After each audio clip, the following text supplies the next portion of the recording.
alumni event, every single alumni will be forced to sing along, yeah? Make sure you've memorized it by then. I'm not going to say much in terms of introductions other than I'm just really happy to see everyone here. I thank our esteemed guests and I thank our cherished alumni and current students for being here. And without further ado, I give the floor over to Provost Ahmed Dalal. Thank you, Provost.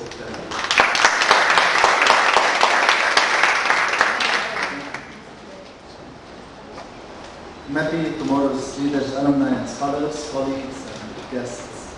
It's my honor to welcome you to the inaugural alumni gathering of the AUB Middle-East Partnership Initiative, Tomorrow's Leaders Program.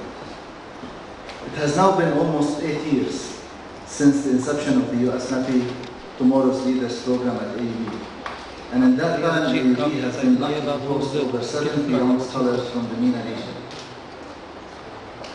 MEPI, Tomorrow's Leaders Scholars, bring to AUB the rich diversity of a wide array of countries and cultures from the region, including Algeria, Bahrain, Egypt, Iraq, Jordan, Morocco, Syria, Tunisia, and Yemen.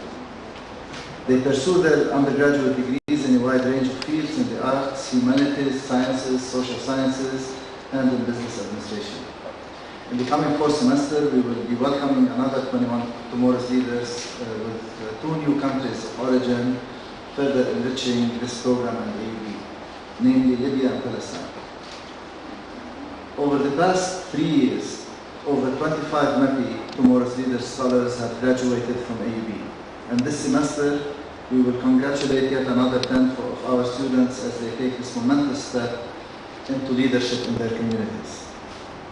The primary ingredient to the success of the MEPI Tomorrow's Leaders program at AUB is you, the scholars who have set high standards in academics and community engagement. Another key factor in the success of the program is the overlap between AUB's mission and the mission of the MEPI Tomorrow's Leaders Scholarship Program. AUB strives to encourage and foster freedom of thought and expression, tolerance and respect for diversity and dialogue, critical thinking, lifelong learning, personal integrity, civic responsibility, and leadership. The central objective of the MEPI Tomorrow's Leaders Scholarship Program is, and I quote here, creating a cadre of civic-minded, intellectually able, and professionally skilled university students well prepared to become future community and business leaders. In both AUB's mission and MEPI's objectives, it is clear that our concern with and commitment to scholars goes well beyond the years spent at AUB.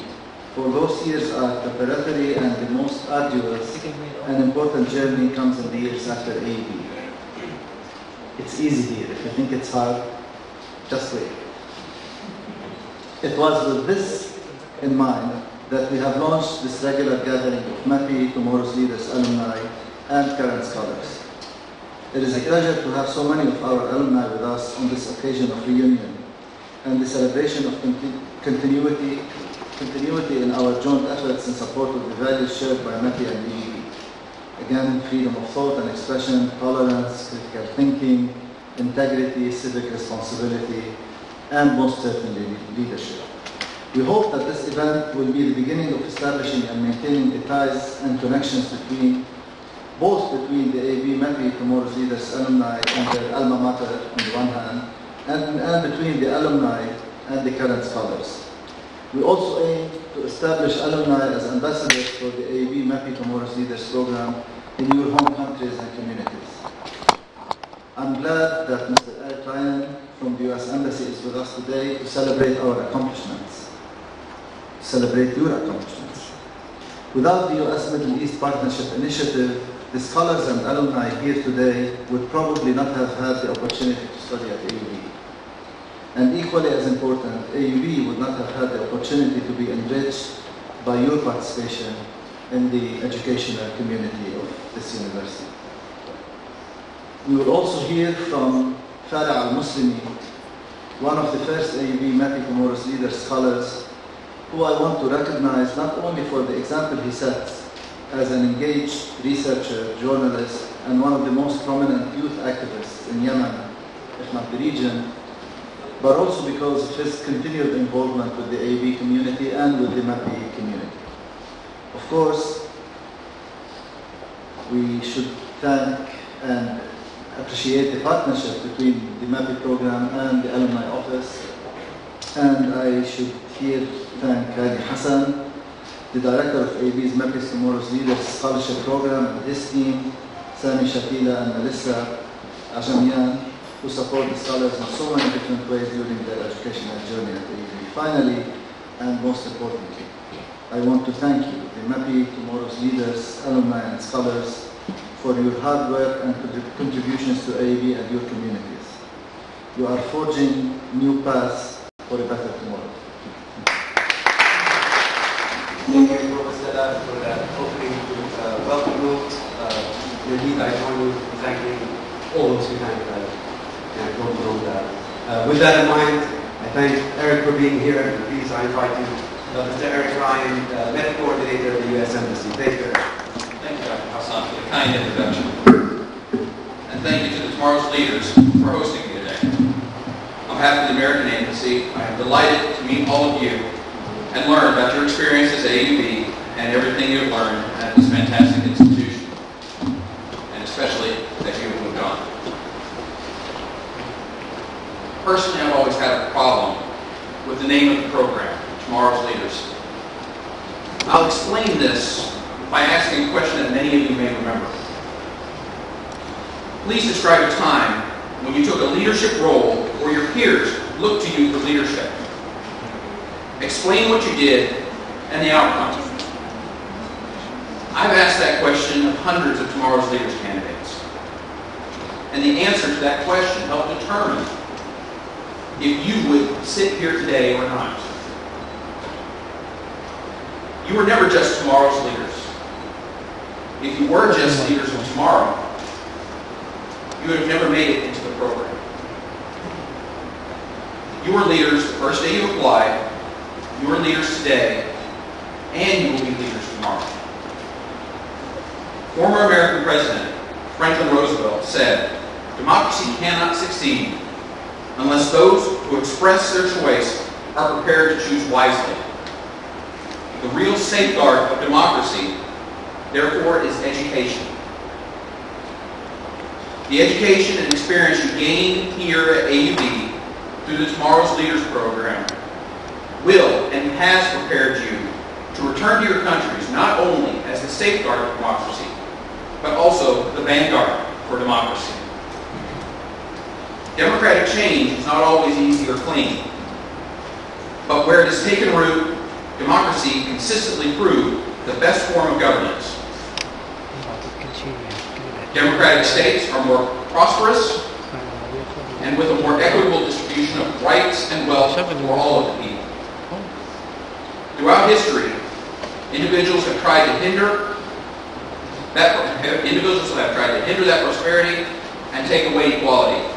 Today, in this region, terror groups such as Daesh have attempted to tear communities and families apart, instill fear, and impose a dictatorship. Furthering quality education and promoting democratic ideals of diversity, equality, and liberty are ways to defeat their attempts. You are leaders of your peers. You are leaders in your communities. You are the future of this region. A future where people, working together, will solve communal problems, have a greater say in the way they are governed, and hold politicians and civil servants to high standards of accountability and transparency. The United States, through MEPI and other programs, will continue to stand with you and your fellows as you go forward and make positive change throughout the region. As you return home, we hope friendships you have made with each other will help you make that positive change. You can continue to learn from each other's experiences. Always remember, separate, you are individuals of great promise. Together, you are a group of shared knowledge and experience greater than any of the pieces. And do not forget to keep in touch with the American embassies in your home countries We look forward to your continued partnership with the United States and its people. That ends my cleared remarks from the United States Embassy. I would like to add on a very personal note.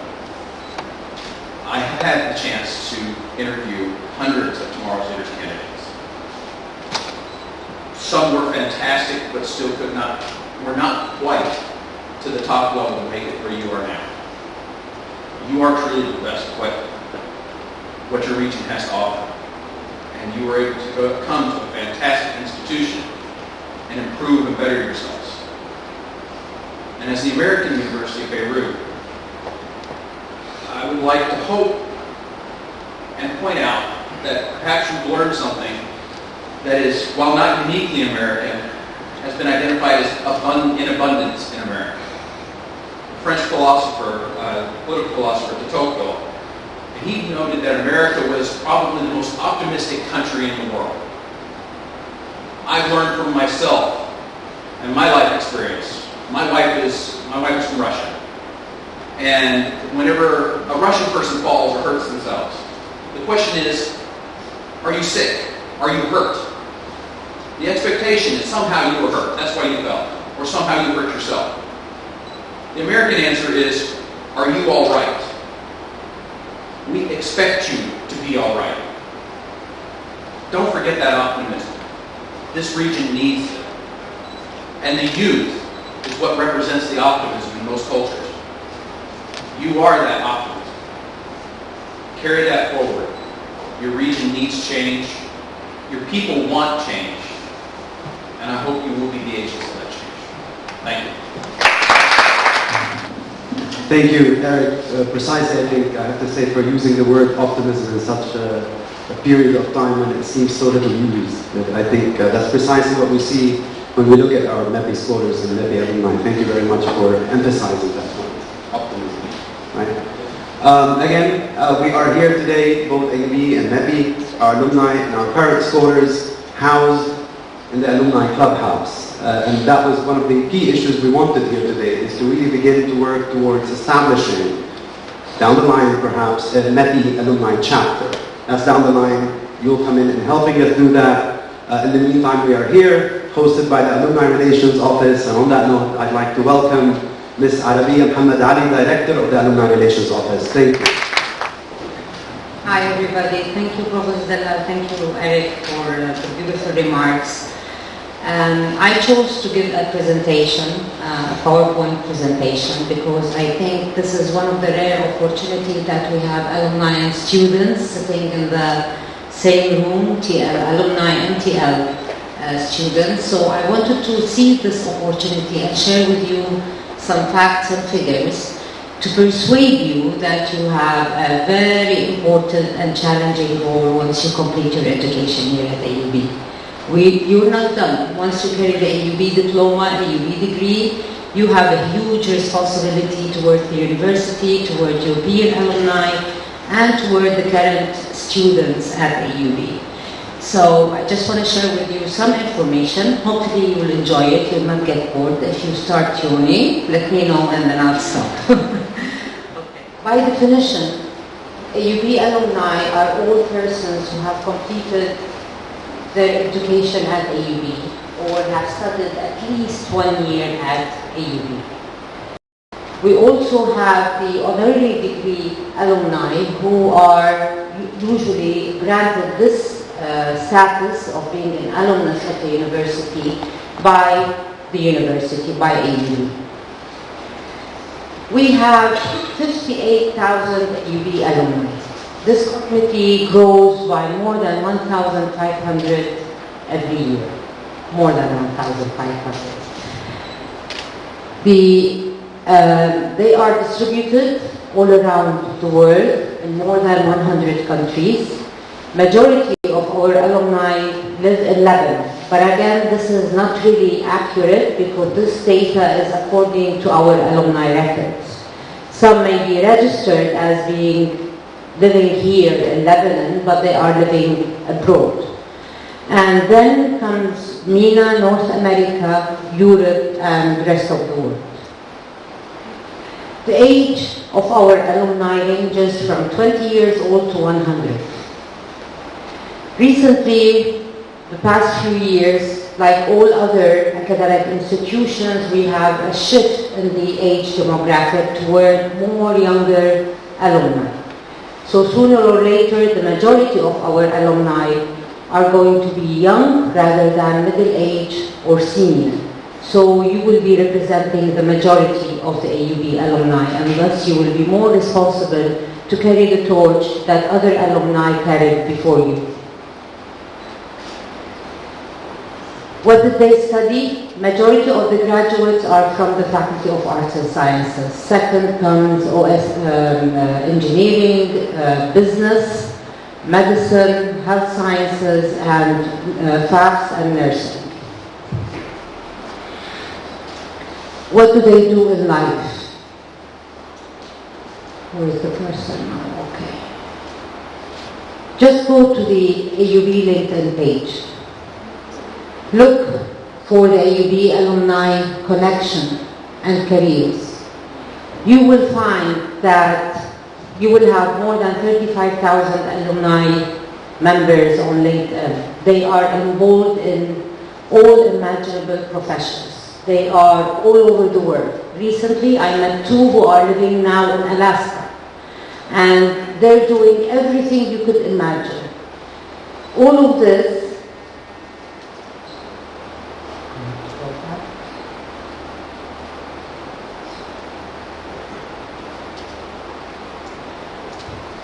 this make this community, the AUB alumni, a very tremendous resource, not only to the university, but to the alumni themselves and to the students who are at AUB.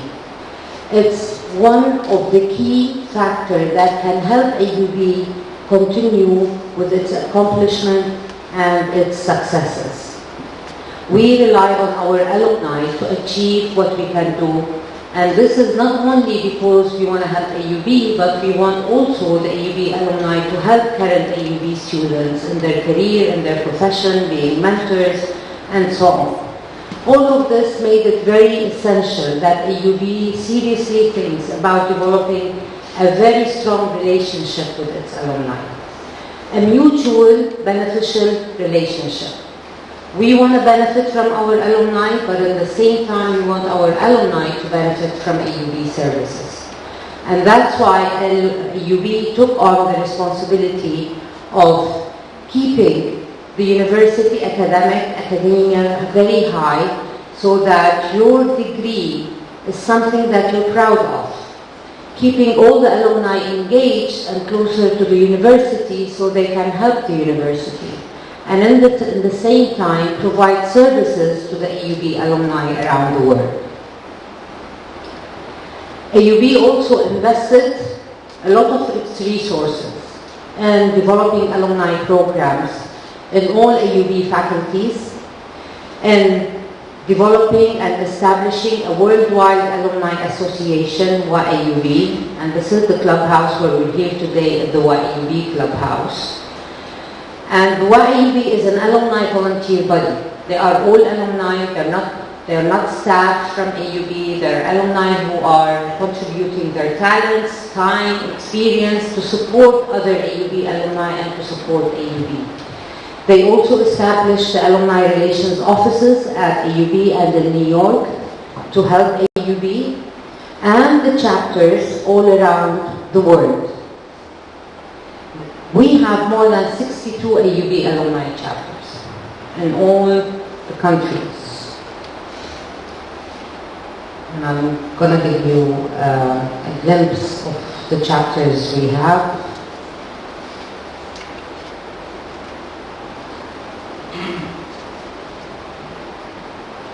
In Europe, we have Cyprus, Germany, Greece, Paris, Swiss, and United Kingdom. In Lebanon, we have the Beqa, Mount Lebanon, North and South. In MENA, we have Abu Dhabi, Bahrain, Cairo, Jordan, Dubai, and Northern Emirates, Eastern Province, Jeddah, Riyadh, Kuwait, Qatar, and Syria. And the same the list goes down. North America, most of the states, we have chapters there. We also have professional chapters that work very closely with the faculties, and these are the engineering, medical, computer science, health sciences, nursing, and agriculture. And in the rest of the world, 3 years ago, we established the Maldives chapter and the Nigeria chapter and Sudan chapter. 2 weeks ago, we established 2 new other chapters, the Spain chapter and the Italy chapter 2, and a very recent one, a professional recent one, the Economics chapter in the Faculty of Arts and Sciences. The responsibility of the chapters actually is to be the AUB ambassadors outside Lebanon. Their responsibility is to represent AUB wherever they are, work closely with AUB in engaging the alumni who live in these countries, because they are far away from the campus, far away from Lebanon. So they are the only way that we can keep our alumni engaged and connected to the university. And the chapters are doing a remarkable job in engaging the alumni, keeping us informed about the alumni accomplishment there, updating the alumni database in their countries and giving it back to AUB, so that we will stay connected with the alumni wherever they go. What's your role? So AUB is fulfilling its role. They're doing their part of the deal. Before I dwell on this, I want to share with you some of the stories. I know you all like stories. I like stories. Samih Darwaza. He is an AUB grad, pharmacy, 1954. Unfortunately, we lost Samih last week and he died of cancer.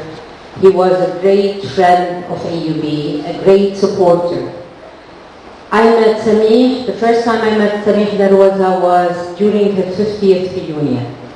And since then, the only things I hear about Samih, that he is contributing to AUB. He established the Samih Darwaza Center for Innovation and Management at the Al School of Business. He also established a scholarship program to help Palestinian students study at AUB. Sheikh May Al-Utaybi from Bahrain. I met May Al-Utaybi in Bahrain. May was married to an AUB alum, also a Bahrain. She lived in Bahrain. She had 2 children, and both of them studied at AUB. When she finished her degree in AUB, she went back to Bahrain and helped found the Bahrain AUB Alumni chapter. Currently, she is the president of the Bahrain chapter, and she is an active AUB alumnus. She is our main contact in Bahrain whenever AUB wants to develop a program, promote an educational program. She is our ambassador in Bahrain. Muhammad Wahbi.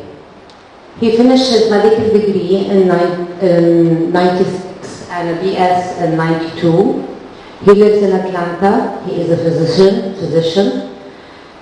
Again, when he went back to Atlanta to start his career, he served on the Atlanta chapter, and currently he is a board member at the Worldwide Alumni Association, NYU. He is a very active alumnus. He has a very busy schedule in his career, but he always finds time to help us whenever we need him. Haya Imam, a business degree in 99 in Jordan. She works at Hikma Pharmaceuticals. She is the vice president of the AUB Alumni Club Jordan, a AUB board member, and previously she was on our programs committee and on our outreach committee. Abdulsalam Haikal. Again, a young graduate who graduated in 2001. He is the COO of Haikal Group. Abdus Salam founded the Syria chapter. He served as the president of the chapter, and then in 2008 he was elected by the alumni to be on the board of trustees as a young alumni trustee.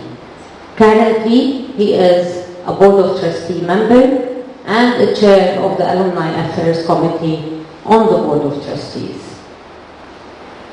Ayman Kishri, a graduate of engineering in 2003. He is the advisor of Shell UK Limited in London. He is a Penrose Award winner. He has been very active as an AUB alumni. After graduation from AUB, he served as a AUB council member. Then he became a member on its outreach committee. Then he became a chair of the outreach committee. Then he was elected again by the alumni as the young alumni trustee on the board of trustees, and currently he sits on the board of trustees. Tyra Nami graduated in 2009. I met Tyra in a meeting. She was coming to tell us about her entrepreneurship initiative, and she was proud. She told us about her passion and helping current AUB students. Since then, Tara is highly engaged. Currently, she serves as a mentor. She helps us organize all the speed networking events to help AUB students meet professional alumni who are pursuing the same career. She is with us all the time, helping whenever and wherever she can. These are only examples of how you can be engaged. We're not telling you to be Board of Trustees members from day one, but there are different levels of engagement. You can start by having a positive attitude toward the AUB and keeping this positive attitude, being more active in advocating and promoting the education of AUB to other people in your community. You can move to the other level and be actively engaged with us, attending events, updating your contact information, joining the social media pages of AUB and the alumni, giving us ideas, contributing some of your time, and then you go to the higher level of engagement where you're really giving back to AUB. And the giving is not only in terms of financial giving. It's volunteering your time, your talent, your expertise in helping the current students and establishing chapters and advising current AUB students. So the engagement levels are many, and you can decide when you are ready to start, but keep this very close to your heart, because one day we will knock on your door and ask you to be more engaged. For now, just stay in touch.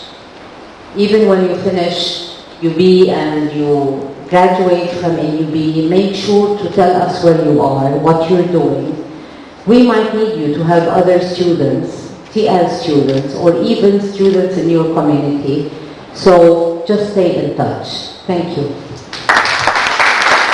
Thank you, Aub, for that.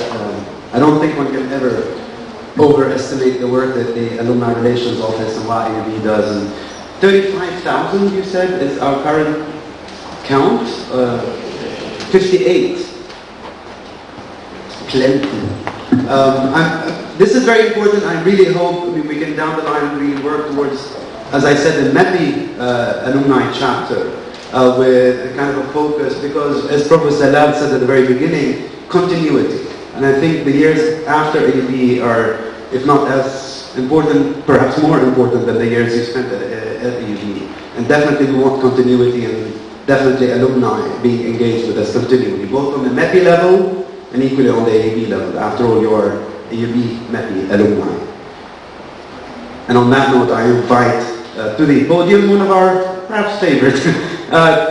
To some, I think he needs no introductions. To others, perhaps an introduction is overdue. but I won't introduce. I'm not a fan of bio introductions. I'll let Farah introduce himself through his presence here today. Please, Farah, the podium is yours. Thank you, Mr. Hani. It makes sense why usually my mom says never be the last speaker because you're left with nothing smart to say at all. But anyways, I'm very glad to be here. My name is Farah Al-Muslimi. I'm from Yemen and I'm a freelance journalist, but I also work for Carnegie Middle East Center. As a researcher, I handle the Yemen affairs there. I do a lot of work also in matter of policy advocacy and some research about Yemen and about different issues in the Gulf. I promise I'll not be long, but I want to mention just a few things about perhaps I graduated personally in January 2013 and I did public policy at AUB, and I probably just want to mention three things, or looking back after 3 years of graduation, what are the three things I would like to probably raise the attention to my colleagues again, or that I think based on my experience should be kept in mind. And then I can, if we make it less formal, then we can talk, can ask some questions. Otherwise, I will leave you alone, I promise. But before I go ahead, I think it's very important to mention, and especially because I was the very first cohort. We were 4 students. The very first group that came to AUB, LAU, and also AUC. And I want to thank a lot of people actually, but only to my name comes now very few of them, who made our experience by that time very important. And out of these people who made it successful and helped us and took us through the way. And personally, I'm thankful the most to someone who sadly not here with us today, Dr. Anton, whom sadly we lost her last year. But personally, that was one of the people I think probably most of the students in this room owe her a lot. And I personally owe her a lot, and probably that's my first comment, is during my time at AUB for 4 years, and I think this is very important for every student, especially those who are just now graduating, there was one person where you should trust, or you should have full trust in, and someone that is obviously more wise than you and have more experience, to guide you and to ask you hard questions, and most importantly, to help you take decisions. During 4 years of AUB, that was personally, it was Dr. Anton. And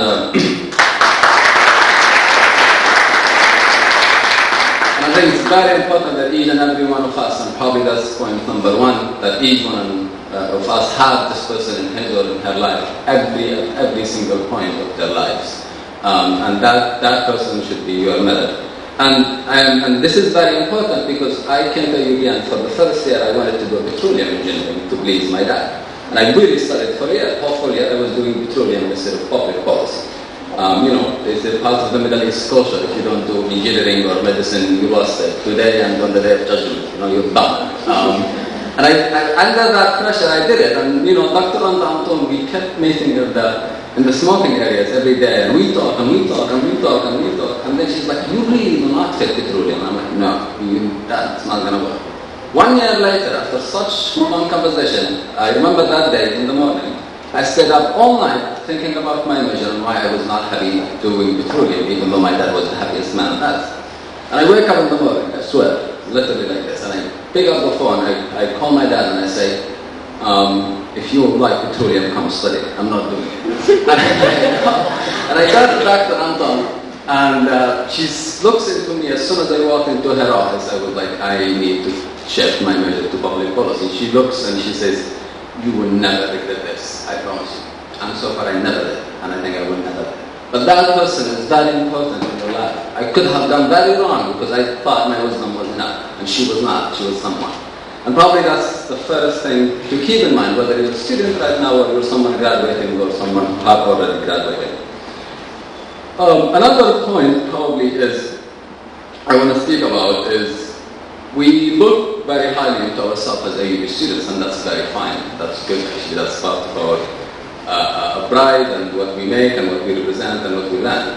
But I want to, when we go to work later on, especially those who are graduating, you will always looked up competitively and looked up as the AUB one, the AUB thing, and that's not a problem, that's good.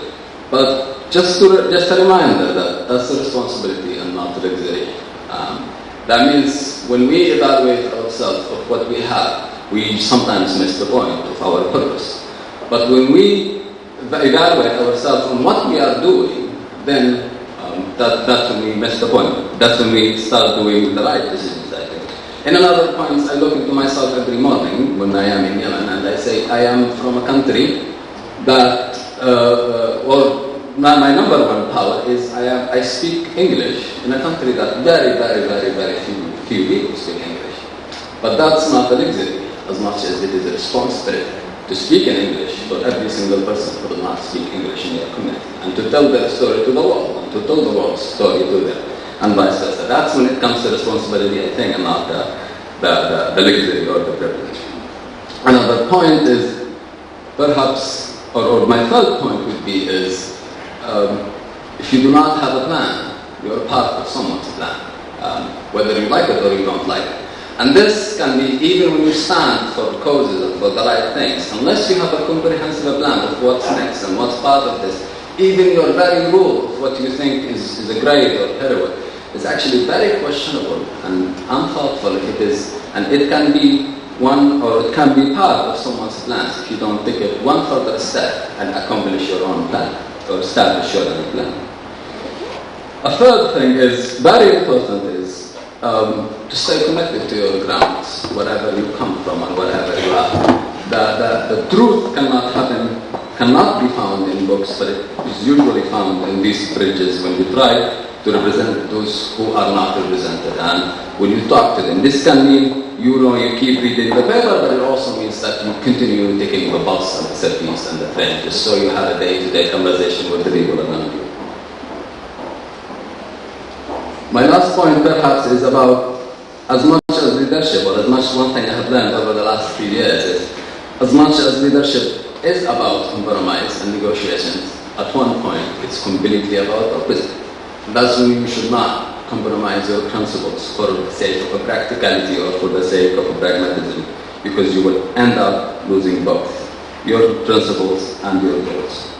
I guess I'll end it. I'll stop it there. Thanks very much. Any questions?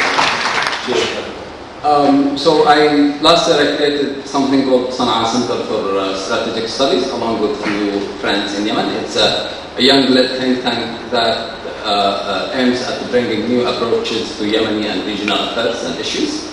But after that, for many reasons, I had to move to Beirut, and I started a full-time work with Carnegie Middle East Center. It's one of the most prominent think tanks in the world.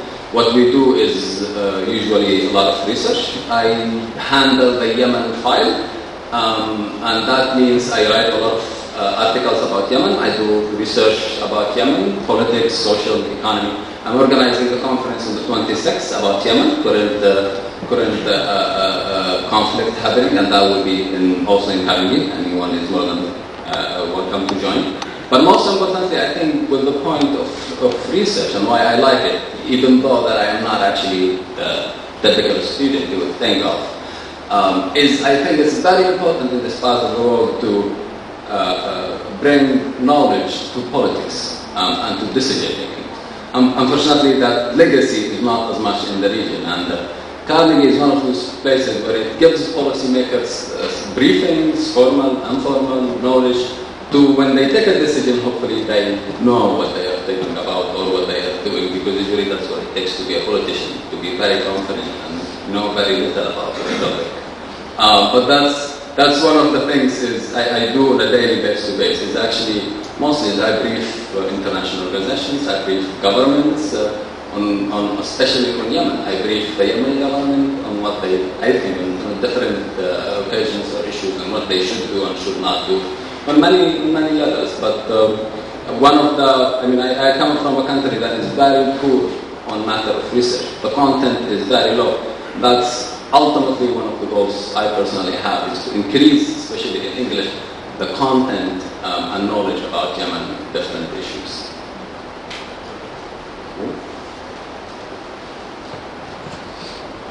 Yeah, please. What's the next step or plan?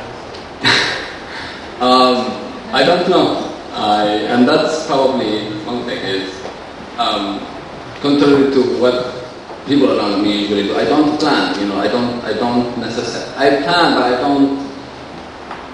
I want to, in the next year, make impact on Yemen on the international level. How is that? I don't know. I might be an ambassador, I might be a researcher, I might be someone just writing for newsletters. I don't usually dig into details in the sense you're thinking of, because we are in a very dynamic environment, but at least I would say, I have a vision, if not a plan, and that vision involves with Yemen and the outside world.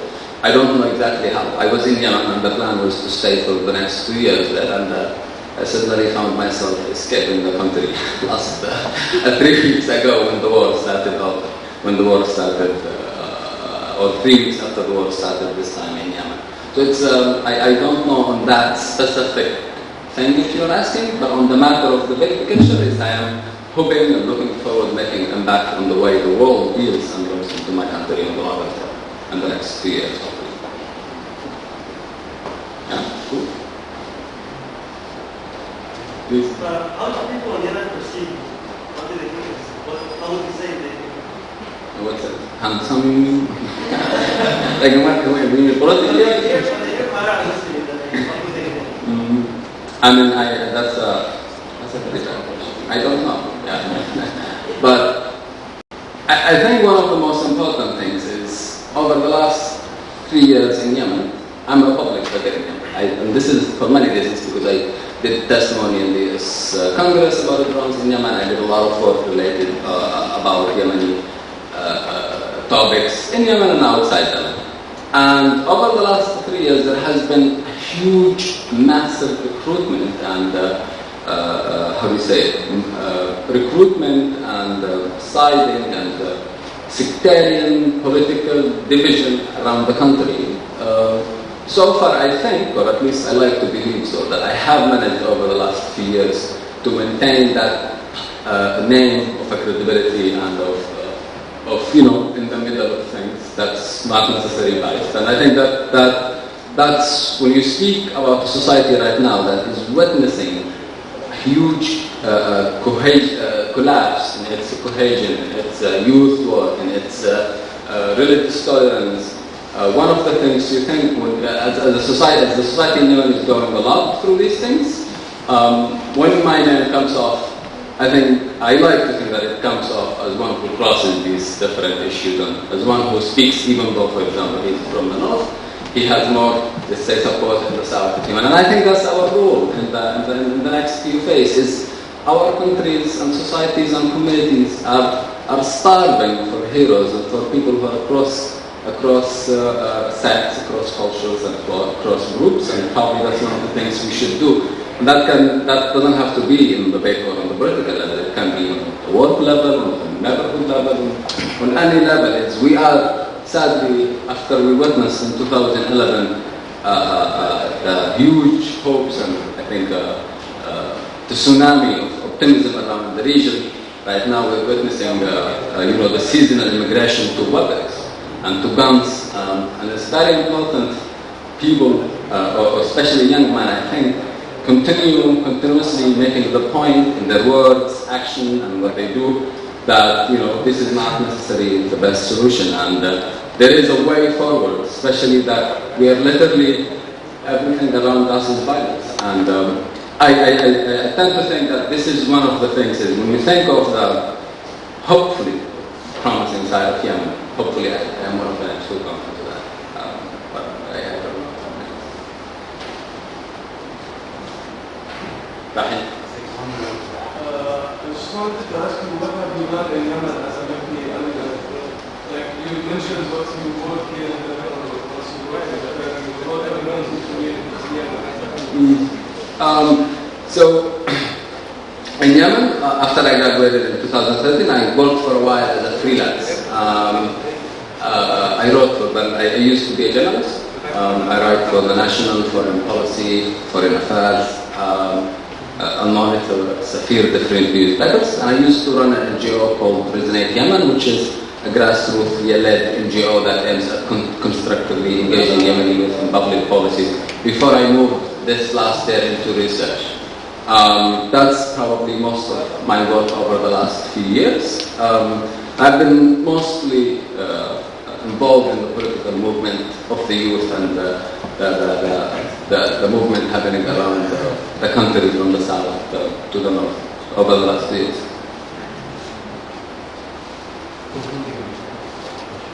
One last question. So based on your research and work, what's your take on the disaster that's happening in Yemen, and how do you see Yemen's future? And you want me to answer that question today?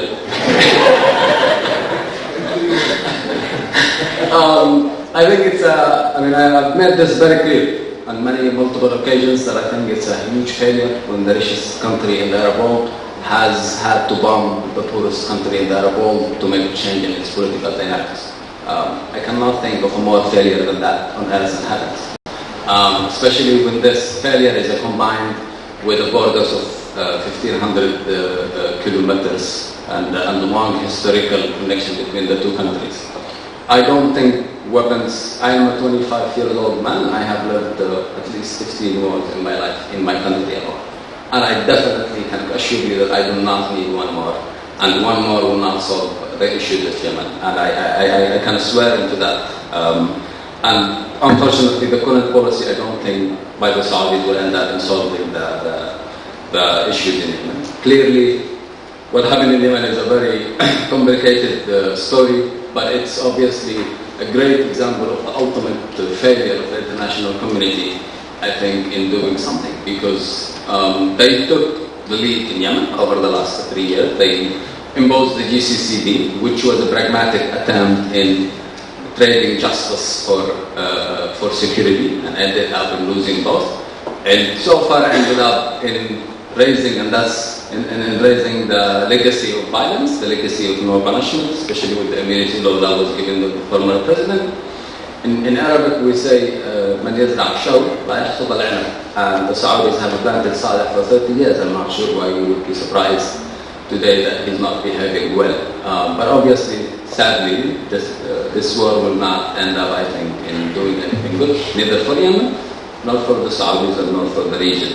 We have so far more than 500,000 internally displaced people. We have around 2,000 who were killed, and obviously the worst part about this is we have a huge a blockage of the seas, and we tend to think about it as a way of that there is somehow societies and generations revenging from what happened in 2011.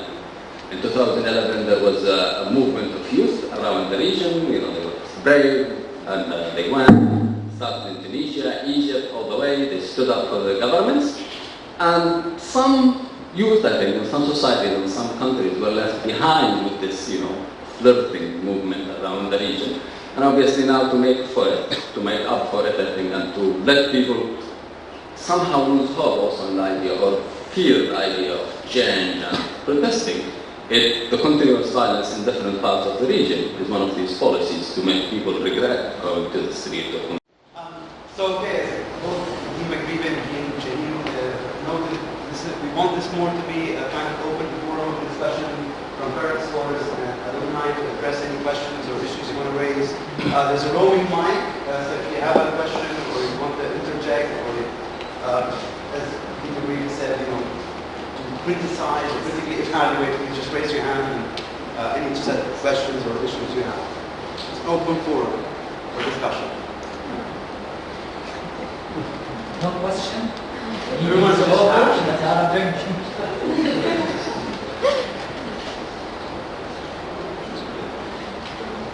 Thank you both for the speakers.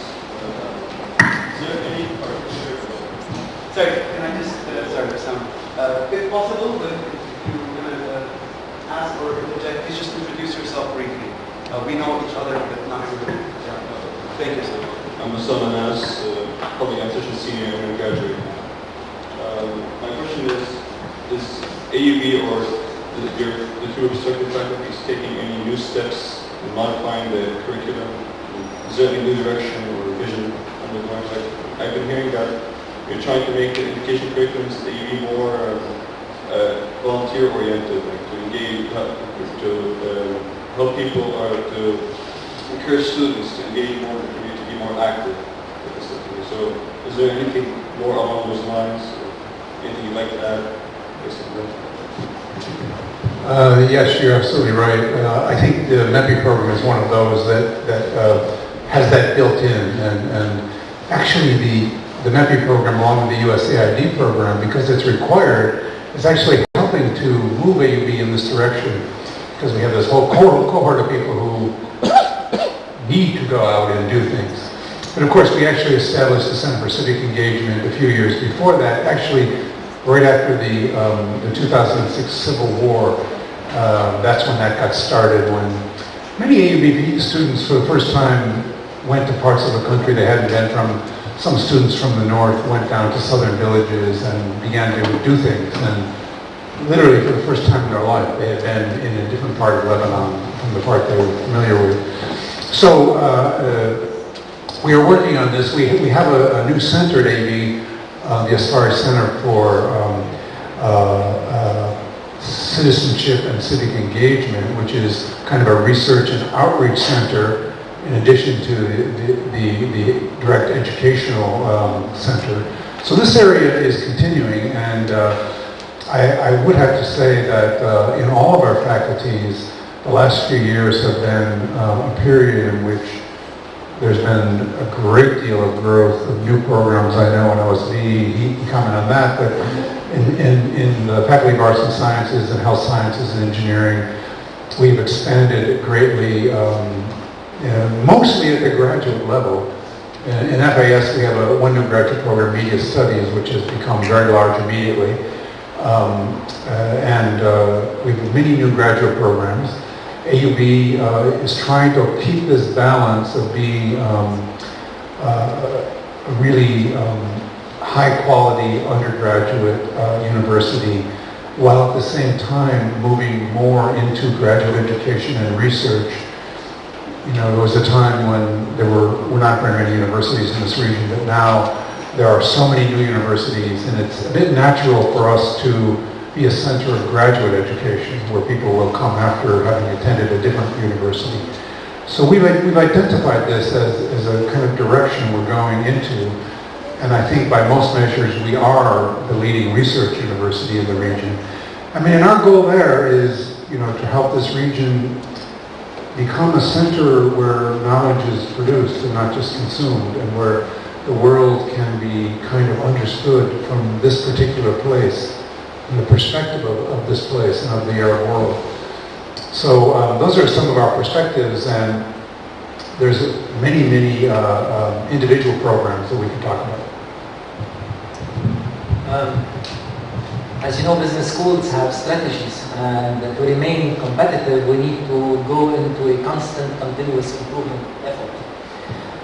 At our school, we look at things with some keywords. We would like to engage, we would like to innovate, and we would like to impact. So all our efforts, activities are structured around KPIs, key performance indicators, to reflect those keywords. Now, throughout our existence, young existence as an independent business school at AUB, we went into different cycles, and as you can imagine, one of the recent trends we had in our side of the world is teaching with case studies. And we went through that at the Al School of Business, and we tried to include case studies in every single course within the program. And then today the trend is to go through simulation. So we're also including simulations. But all in all, if you look at things, last year we started a program review, and what we try to do is to make sure that we have the business community get closer to the business school. And in our program review, we're trying to get the practitioners come in our classes whenever it's possible. And we're succeeding in doing that already. We have a lot of competitions in the business school, entrepreneurship through the Darwaza Center, valuation in the MBA program, marketing here and there. So we try as much as we can to bring the real world within the classroom. And this is something that is key because it helps us show the expertise of our students and make them relevant when they go for the job market. So if we look at things, this program review is extremely important. And then besides this PDA program that is, as you know, and you can imagine, is our bread and butter, we're starting to develop, in line with what Dean Maghribi mentioned, the graduate programs. So we're having today a Master in Finance, a Master in Human Resource Management, an MBA, and an Executive MBA. And these are critical programs because it shows our understanding of the major issues that we're facing currently within the business community. When our students graduate and they go to the business, what we want is to have them with the best technical and theoretical package, and this is key. We want to build the leaders of the future the way we're thinking about the MEPI-Tl, so we want them to have the right understanding of the challenges of this region. Our master degrees are built within the technical context that we have in developed schools, in top schools, but we have also within the regional context. So compared to someone who's coming from the US, we have our students with the right understanding of the tool, but also the understanding of the cultural issues of this place. Now, this is the academic program, the degree binding program. But besides that, business schools are professional schools. And their impact is not limited to what we do in your class. Our faculty members have to be business relevant. And for that, the business school has engaged in the last years in a large number of activities with the corporations. We do a lot of executive education. We're becoming a hub for some large businesses in the Arab world. I'll just take the example of Hikma Pharmaceutical. Do you know what is Hikma Pharmaceutical? Anyone of you knows Hikma? Sorry? Okay, so you know that Hikma is one of our star entrepreneurial businesses in the Arab world. This is one entrepreneur who created a company in 1974, 78. Today, Hikma is more than £4 billion market value, and it's part of the FTSE 100 index. It's maybe the one unique Arab company that made this change. And this is about 5,000 employees company. Today, the Al School of Business is almost becoming the Hikma Academy. So we train Hikma managers in Jordan. We train them in North Africa. Soon we will be training them in the US. We're training them everywhere, and we're preparing the future leaders of the company. We're preparing the next generation. Among our partners, we have Audi, we have Audi Bank, we have National Bank of Kuwait, we have many other companies. And this shows our relevance. A faculty member who is supposed to write research is also supposed to bring the right knowledge to the classroom. And this cannot happen without this close interaction with the business community. Do I answer your question? Please. Hi. Actually, I wanted to say that it's nice. First, it's nice to see the few last people I've seen last year in AUB. It was in the graduation ceremony. So my name is Rabab, and I graduated last year from AUB, and now I'm a master's student in HEC Paris. So this question would be a little bit more towards Dr. Shamil, especially that you're in finance. I wanted to ask actually, when I was in HEC, there is so much talk about social entrepreneurship, involvement in the communities and so on, and I've actually been part now of a course where we do community service, and at the same time taking investment banking class. And once I did an exam in investment banking class, this funny story, I went there and asked him, can I go leave early so I can study for my exam? And he was like, oh, you're doing investment banking and at the same time doing social things? I'm like, yeah. Then it made me realize that there is a bit of a conflict in a sense between finance and social community service and so on. So I just wanted to ask you, do you see any cross points where you can actually involve the two of them? I'm a social capitalist. Now let me answer it in a different way. I'm an investment banker, I'm a former banker, and I understand what you're talking about. So definitely in the business school we're trying to develop that. We're definitely engaged and close to the community. And this is not only in the business school, it's also at the various levels of the university. We're currently working in the business school on a portfolio of competencies that our students will have when they join the business school in their first year. And as you know, today in the university we have the January period that is a kind of empty month, it's a holiday. And our plan is to require from our students to get engaged in some social activities to show their contribution to the community. And this is going to be something that will be followed and tracked by the business school. This is something that we're preparing for. I'm definitely a finance person, but you know, if you want to build a sustainable economic model, you cannot but consider all the different classes, and you cannot but have engaged people. And that should start at the university. So my question is supposed to be a follow-up question to what Jen said and your answer to it. I'm Hanan from Tunisia, and I graduated in 2013 with a BA in political studies. And so I would be getting more interested in learning about how, what you were talking about in terms of a research center, how the alumni could fit in there. And so most importantly, in like we also heard from the MEPI, from not the MEPI coordinator, but the alumni coordinator in AUB. That's great to know that there is some sort of department that's fully dedicated to that. But then also, do alumni usually like intervene or contribute to the different faculties in terms of research, perhaps as people that were here, but then now they're resource people in their own countries, and so that's like a whole like area of expertise or research that can be tapped into, perhaps on like ad hoc mentorship basis for current students that are needing certain research on different things, or like just contributing or co-authoring research papers, or like, and especially that different professionals would be able to contribute in different ways. And so if you have that kind of data in retainer, perhaps the current students or like different research programs can tap into that. So I'm wondering if that's an idea that's been brought up. Yes, but you know, the thing about research is that because research is usually rather specialized. In other words, if you're doing a research in chemistry, it's one thing. If you're doing research in political science, it's something else.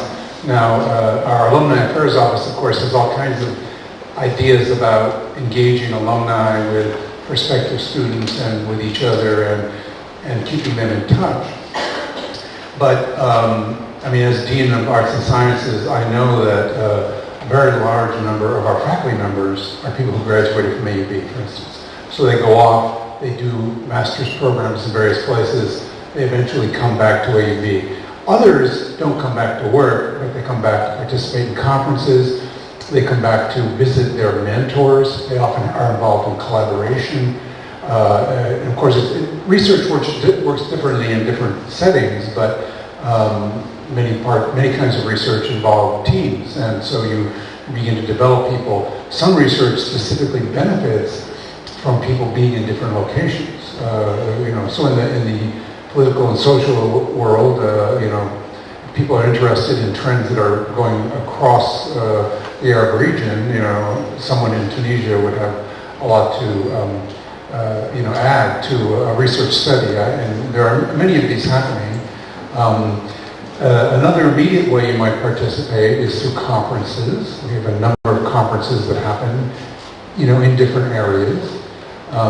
Some AUB alumni come back and take advanced degrees at AUB. I mean, we have a new program in public policy and international affairs, which is beginning in the East Paris building right now, and that program is about developing leaders, you know, people who will work in various leadership roles in the Arab region, and people who are from outside the Arab region that want to understand how things work in this region.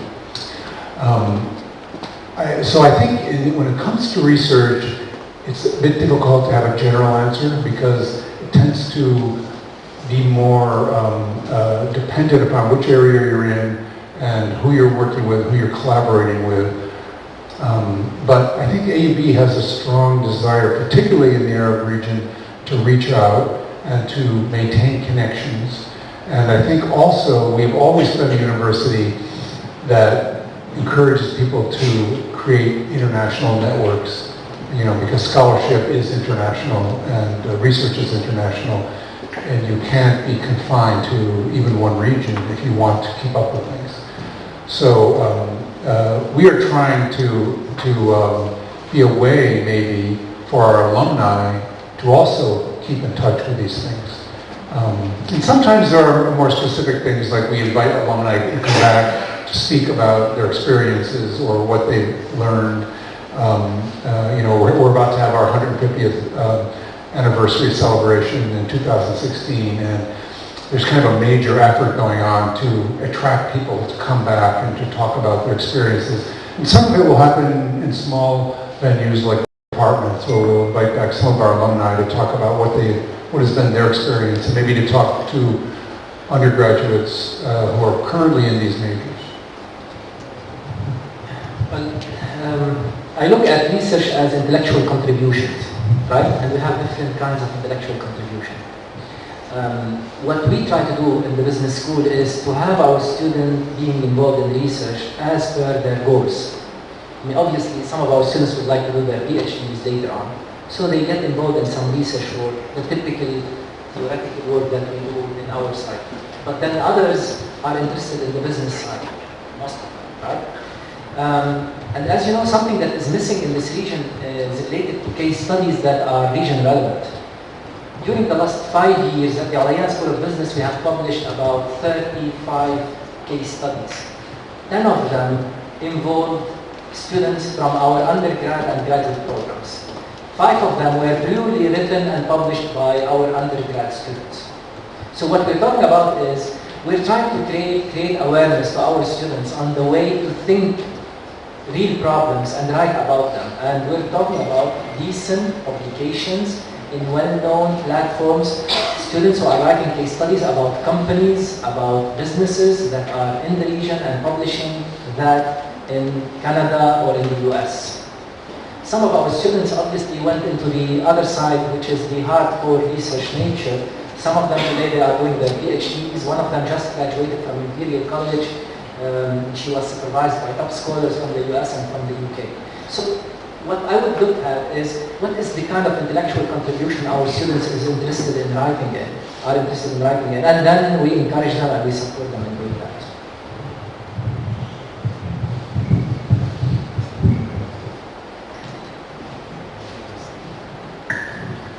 Good afternoon. My name is George Flores. I'm coming from Egypt, a new cohort of Morris Leaders Scholarship. I studied political science for the Faculty of Arts and Science.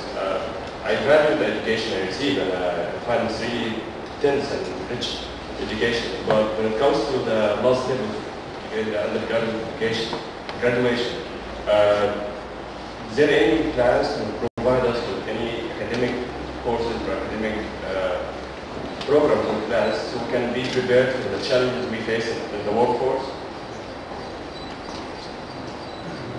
You said your degree was political science? Yes. And I studied political science. I did not graduate yet, but I'm studying political science. Oh, you're studying political science now. Well, to prepare you for the workforce, I mean, it depends on where you're going, of course. Now, if you're going back to Egypt, you have to think about what's available there. In the area of political science, those who stay in Lebanon, you know, actually the growth industry is dealing with our current series of crises. You know, dealing with refugees, dealing with peacemaking. As you know, Lebanon is flooded with NGOs, and this is actually one of the few growth areas. And people in political studies are people who often go in that direction.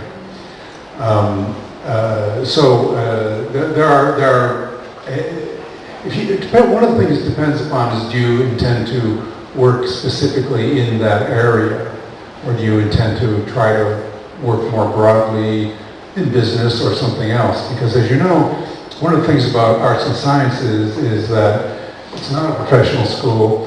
You know, we're not training you for, it's not like, you know, nursing it to be a very clear example. People are trained to do a specific job. Whereas if you study chemistry or political science, you're studying a topic, actually.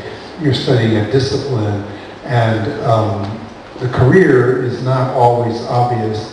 It's not as oriented toward training for a specific job.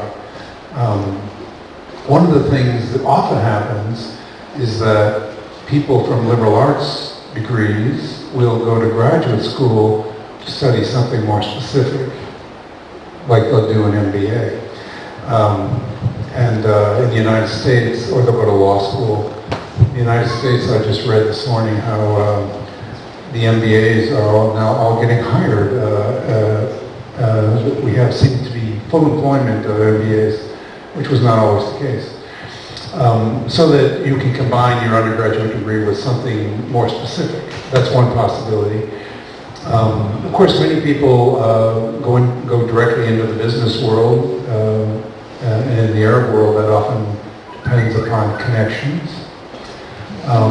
In the Faculty of Arts and Sciences, we are just in the process now of hiring a career services officer who's going to be dedicated to this question of helping people transition to the world of work. We've just created in AUB a system of where you can put your resume in, and no matter which faculty you're in, you can send it to all the companies that are interested, and they can look at your resume, and you can look at the jobs that are available. So we're hoping that this might open things up a bit. You know, in the United States, many people, when they graduate, often have opportunities, maybe dozens of them, but they could be 4,000 kilometers away. And so one of the questions you have to ask yourself in the Arab world is, how picky are you about where you're going to wind up? Because as you know, many of the jobs are going to be outside your own country. And you know, of course, we have the job fair here as well, which is something that you can talk to the people and ask them about different areas and how you can prepare yourself for certain kinds of jobs. And of course, it's a very good idea to try to figure out what your own best skills and interests are as well. What kind of work would work for you.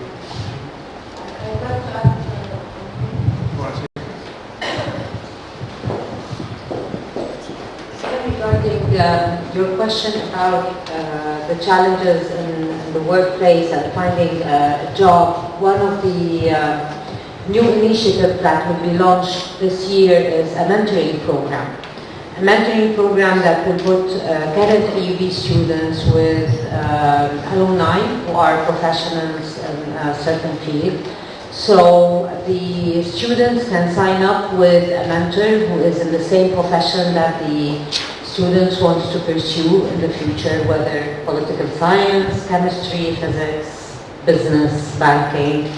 And these people, or the professional alumni, are supposedly going to be your advisors on what is to expect in the working market and how you can come over these challenges. And we all understand now with the current situation in the region and what's happening, finding a job or finding a good career is a challenge for everyone.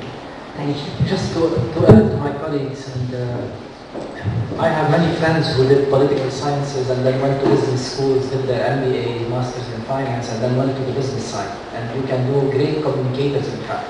One of my close friends has done political sciences and then went to a Master in Finance in France, and then he ended up being the head of financial communication at Total Finael, a well-known group. When you are coming from political science, you have a great package in terms of communication. You add to it some technical package, it will help a lot. So my advice to you is try to think about what are the different alternatives, what is your job career, and what are the graduate programs you have at AUB. And I'm sure with the mentoring program, we're going to have a close advising. If I could just add one thing. I think what many people don't understand is that going to graduate school, particularly in arts and sciences, often means that you don't pay tuition because you have a graduate assistantship. So in other words, we actually support students to go to graduate school in most areas in arts and sciences. Not everybody gets supported, but many students do. So in other words, you might not need to go into great debt to do a graduate program.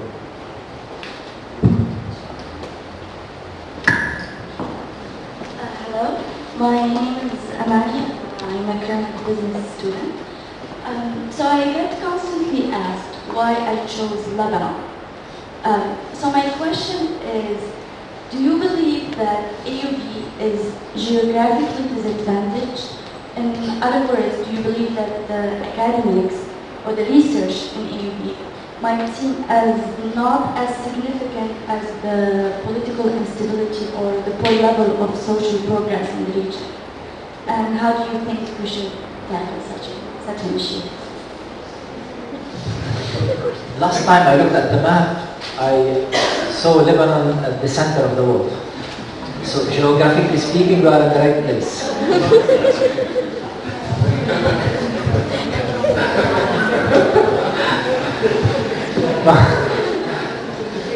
Now, you're raising a couple of points. We're talking about whether we're getting the right knowledge and whether we're well positioned to go back to the industry and get the right positions. AUB remains an excellent place to be. And if you look at the profiles of faculty members we're having at AUB, we're having a diversity of backgrounds coming from different sides of the world, from the US to Japan, and you have that in your classroom. Faculty members who are there to teach you the way they were taught in top schools all around the world. And this ensures equality that is secured by different players we have today at AUB, from the deans to the trustees, the provost office, and the president office. So I'm not concerned much about the quality of education. Your concern is about the marketability of our degree. And today, I'm not an AUBite, by the way. And I travel the Arab world as an AUB dean, as an AUB faculty member, and I meet with the businesses. And today, we have one major strength. The major leaders of this side of the world are AUB graduates. And this is a strength that other schools do not have. It's an opportunity for all of us, and for you particularly. If we work with this mentoring program, it will help us reduce the distance between what you have and what they are in need for. Wherever you go today in the Arab world, within the top 10 of any leading company in the Arab world, you will find 2 to 3 AUBite. And this is something that we have to bet on and use it to our best interest. This is something that you will feel throughout the years, and when you are graduate, you will feel the strong body of alumni that we're having within this university. Yeah, I just want to make a quick comment about Lebanon. Of course, it's a mixed situation here. It's perceived by people in many parts of the world as dangerous, even though those of us living here know it's not nearly as dangerous as some other nearby places. But it's perceived that way, no doubt.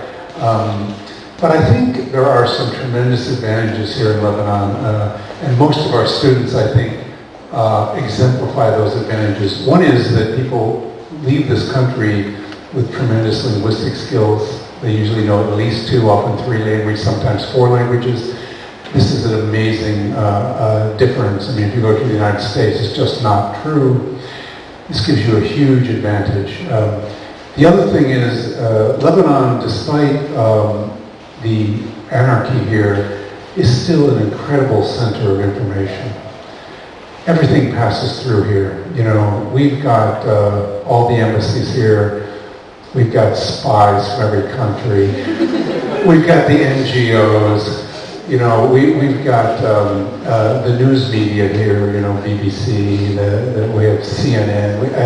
We have you know, the UN headquarters for the region. I mean, this is a place that is a center of information.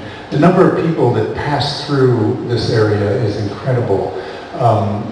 I don't know how much you pay attention to the lectures and conferences and talks at AUB, but it is really phenomenal. I mean, the amount of important, you know, world scholars and commenters who come through here is just incredible. So this, I mean, if you pay attention to these things and take advantage of those that you can, it is an amazing place. And it's also a place, I think, that challenges everybody. It's hard to just sit back and rest on your laurels. It's a place that maybe makes a lot of people a little bit uneasy. It's hard to relax here for some people. You know, nothing goes smoothly sometimes. And I think, but having overcome all those changes, and overcome those kinds of challenges, I think sets you up to deal with lots of things that are going to come your way in other places. I would like to clarify something here. So when I said Lebanon, I was not talking about Lebanon in specific, but about the Middle East and the MENA region in general, and the political instability in the region. What I also wanted to say is I believe that it's really unfair for AUB as an academic institution to be perceived and judged according to the political instability in the region, and that perhaps that the world should focus more on the research and the academics and the faculty that AUB offers. Thank you. My name is Ujdan. I'm an OSP student graduating now. After 2 years, yeah, because I was computer science, I switched to OSP, and so my question is, like I know you know the major courses at AUB for marketing, for management, everything. Why don't you give entrepreneurship as a major course in OSP? There are only like illustration courses entrepreneurship, because I'm doing now management and entrepreneurship, and I fought to move to entrepreneurship. I was an accountant before, and it's a great concentration. And now the world is asking for entrepreneurs working like everything. It combines everything. So why doesn't OSP give a major course as entrepreneurship, same as marketing management, what we give now? Point well taken. The world is changing and we have to change. And definitely it's something that we have to add to our curriculum. The problem is the space. Do we have enough flexibility in adding another extra course? So far we're working on it, but point well taken. Hi, my name is Marwan Bishri. I'm from Tunisia, Bachelor of Business Administration 2013. Currently, I'm a financial analyst. Dr. Shaheen, earlier you mentioned something about simulation. Could you please tell us a bit more about this and how relevant it is for the workplace? On a similar note, I believe the candidate-work relationship is some sort of a supply-demand relationship. In the sense that you go to the workplace, you have a certain skill set, and the employer is looking for something. So it's always be working on it. So you have companies, especially in the MENA region, that are way ahead in terms of technology and the way they do work, and other companies that are lagging behind. And we all know that you can't all get a job in one of those top-notch companies, and sometimes you have to work for the other batch. So it's always be preparing the end. We're looking in the future to prepare the candidates for such challenges in the real workplace. So let me answer the first question related to simulation. Simulation is basically a competition that you go through as students with other students all around the world. So this is a kind of capstone exercise. We have today softwares within which you have the simulation, which is basically a problem that a company would go through. And students would have to provide solutions and follow on the changes in the profitability, return, performance of the company. So it's a multi-round game that happens electronically, where students will have to make choices and see the implications of their choices on the performance of companies, and then compete with other students within a system. And we've done this exercise so far in the executive MBA, in the MBA, and in the undergrad program. And given that you are our students, they were doing it in the Business 249. And we're also expanding this program and this exercise to our executive education programs and doing it with our corporate partners. Now, concerning your second question, as you clearly stated, employers look for things and schools train their students sometimes on different things. We teach our students critical thinking. We teach you the theory so you can tackle any problem you're going to face within the businesses. Unfortunately, employers look for employees who are immediately, practically able to solve their day-to-day problems.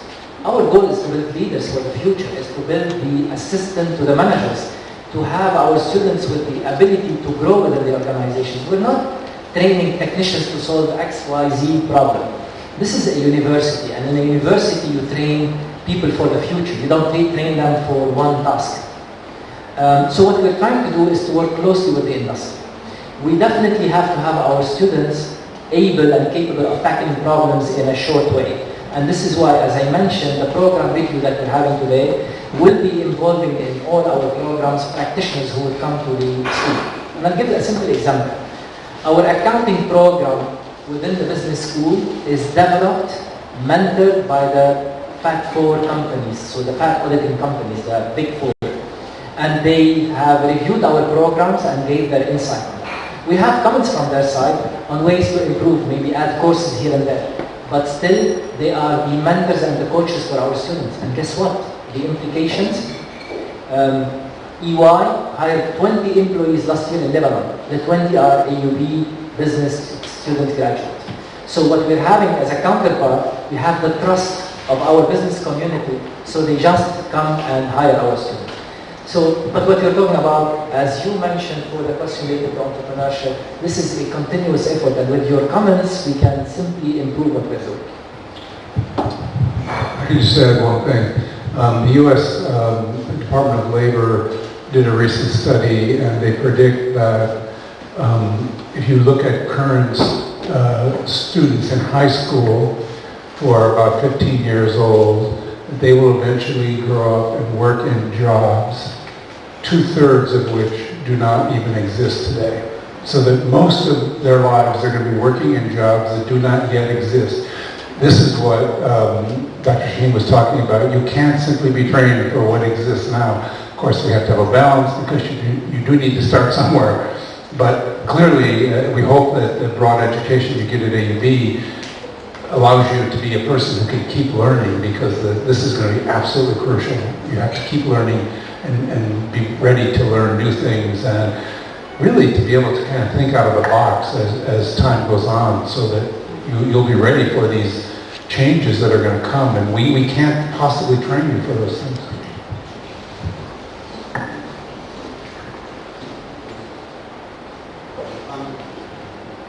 Does anyone still have an objection or question? I love you. You'll close it up first. My name is Kader Shakir from Iraq. I graduated with public administration degree in 2008. One of the best experiences I had at AUB was my exchange program I had when I went to the United States.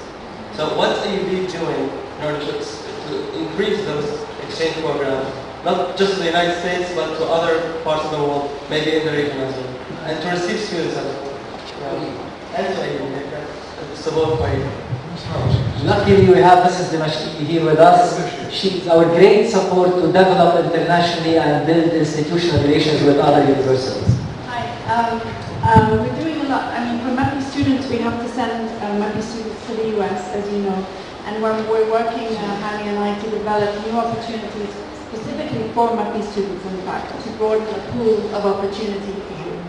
And for other non-MEPI students, we're working on other parts of the world, Europe, and east of here as well.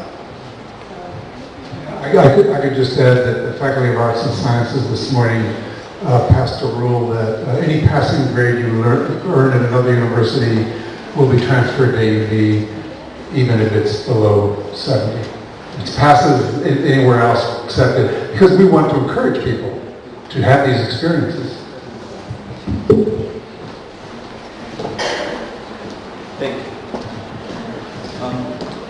I think, unless anyone still has an interjection, I don't want to keep you beyond the time. We're good? So, okay, please join me in thanking dearly our teams,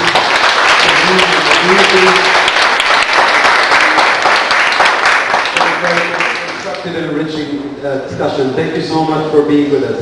If you would please also join us now. We'll have 15 minutes coffee break, and then we'll move on to the next part of this event. Thank you so much. Thank you.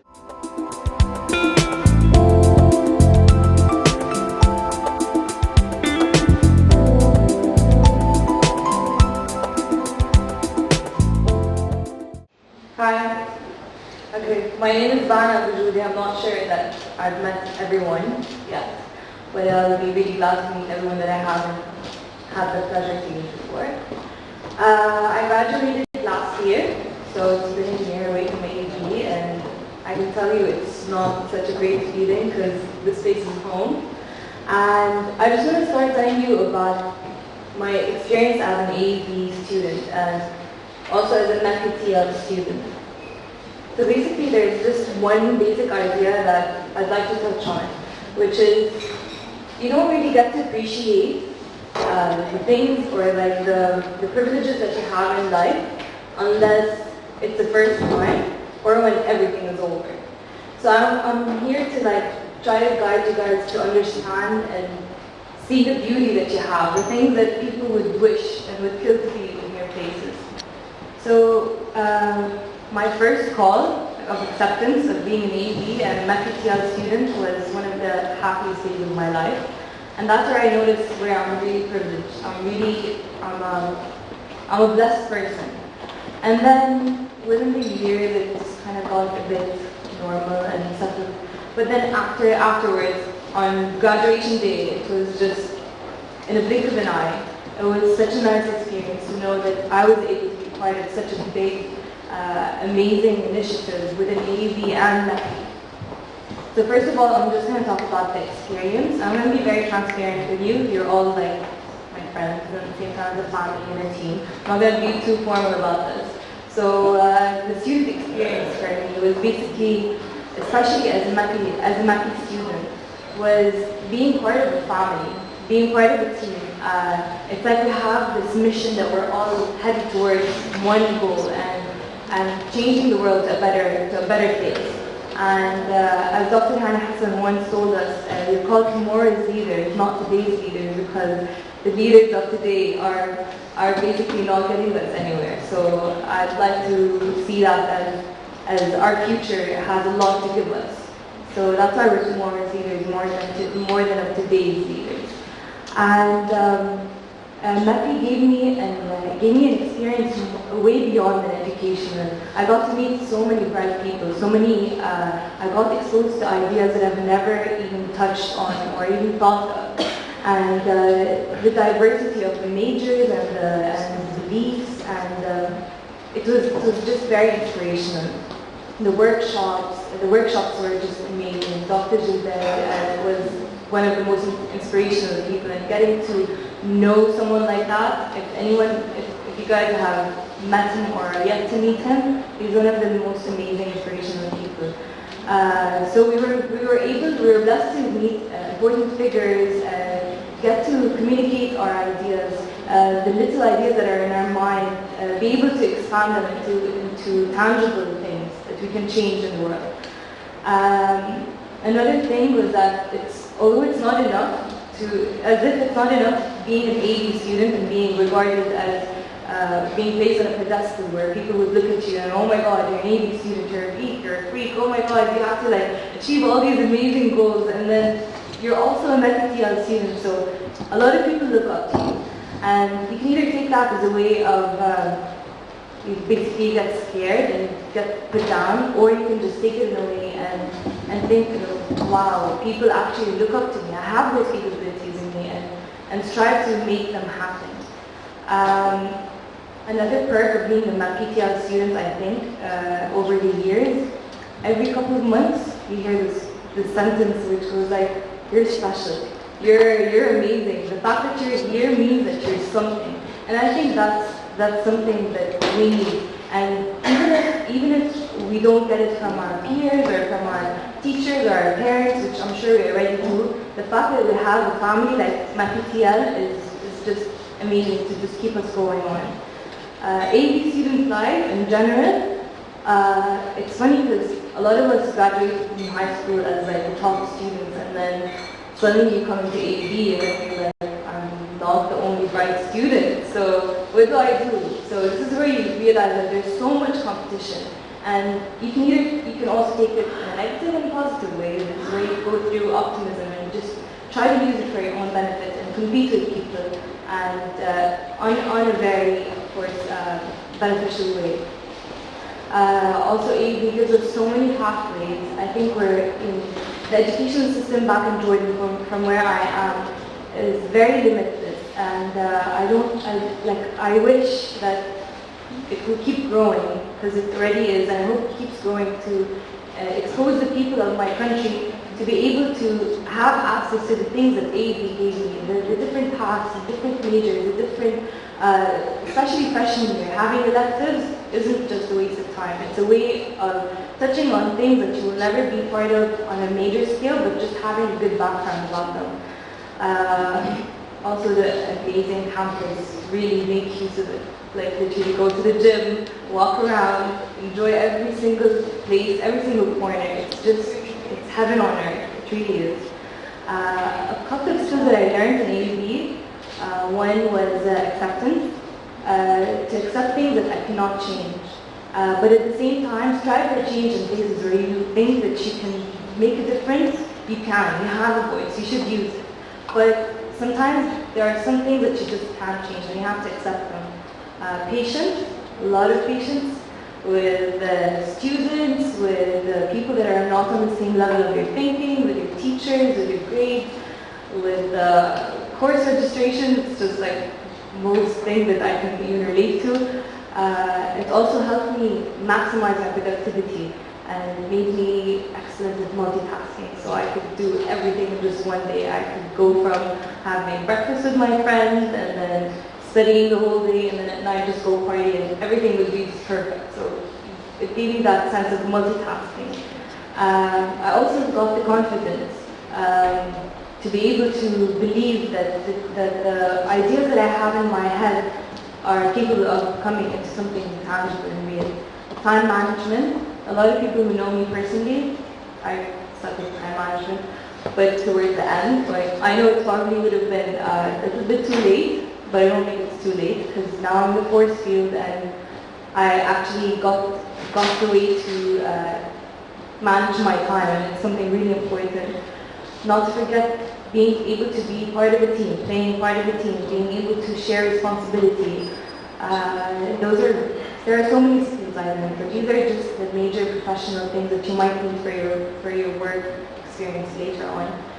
A couple of obstacles and challenges I encountered was culture shock. So after I came from Amman, the first couple of months were just, I was scared as hell and I didn't know what to do and I couldn't even load the laundry machine. I couldn't do my dishes on my own, and then I always wanted to go back to Amman. I wanted to go back home. I would call that home. But the second I had to leave Lebanon and go back to Amman, I couldn't believe that this place was my home. And I can live alone. I felt like I was very irresponsible. I can take care of my own self, and I certainly call Lebanon my home. And I have a piece of my heart here. I'll always have it here. One really big thing that I had was shyness. I had that obstacle in my way. I was a very shy person. I wouldn't be able to sit here and suggest that I wanted to share my experience. But as Farah brought up Dr. Antoon, she was a role model. She was a figure that, she was like a mother, she was like a counselor, she was a teacher, she was strict, but at the same time she had the sweetest heart. And I think I'm very privileged to have met such a person like her. And at the same time, I think you guys have an amazing coordinator, Dr. Hani Hassan. I'm really glad I was able to meet both coordinators and to have the pleasure to gain some wisdom from both of you. And Melissa, you're amazing. You're like a friend and also a counselor and guidance. Obstacles, I mean, you guys are going to go crazy with projects and finals colliding at the same day and the same timing, but you get through it. You can find your way and you're going to make it. And trust me, it's just going to be something where you look back and go like, wow, I did that. I was able to surpass all these problems. Last but not least, I was glad to be able to separate my personal life from my professional life. And I think you gain that with time, where you realize when you have a bad day, no one's going to understand, no one's going to care what happened with you. You're supposed to show up on time, be the best you are, and I think those are things that I'm very blessed to have been part of. I hope I didn't bore you guys. I wish you all the best, and you can contact me, we can meet up, you can talk to me whenever you want to chit chat, and I'm more than glad to give advice or answer any questions. Thank you so much.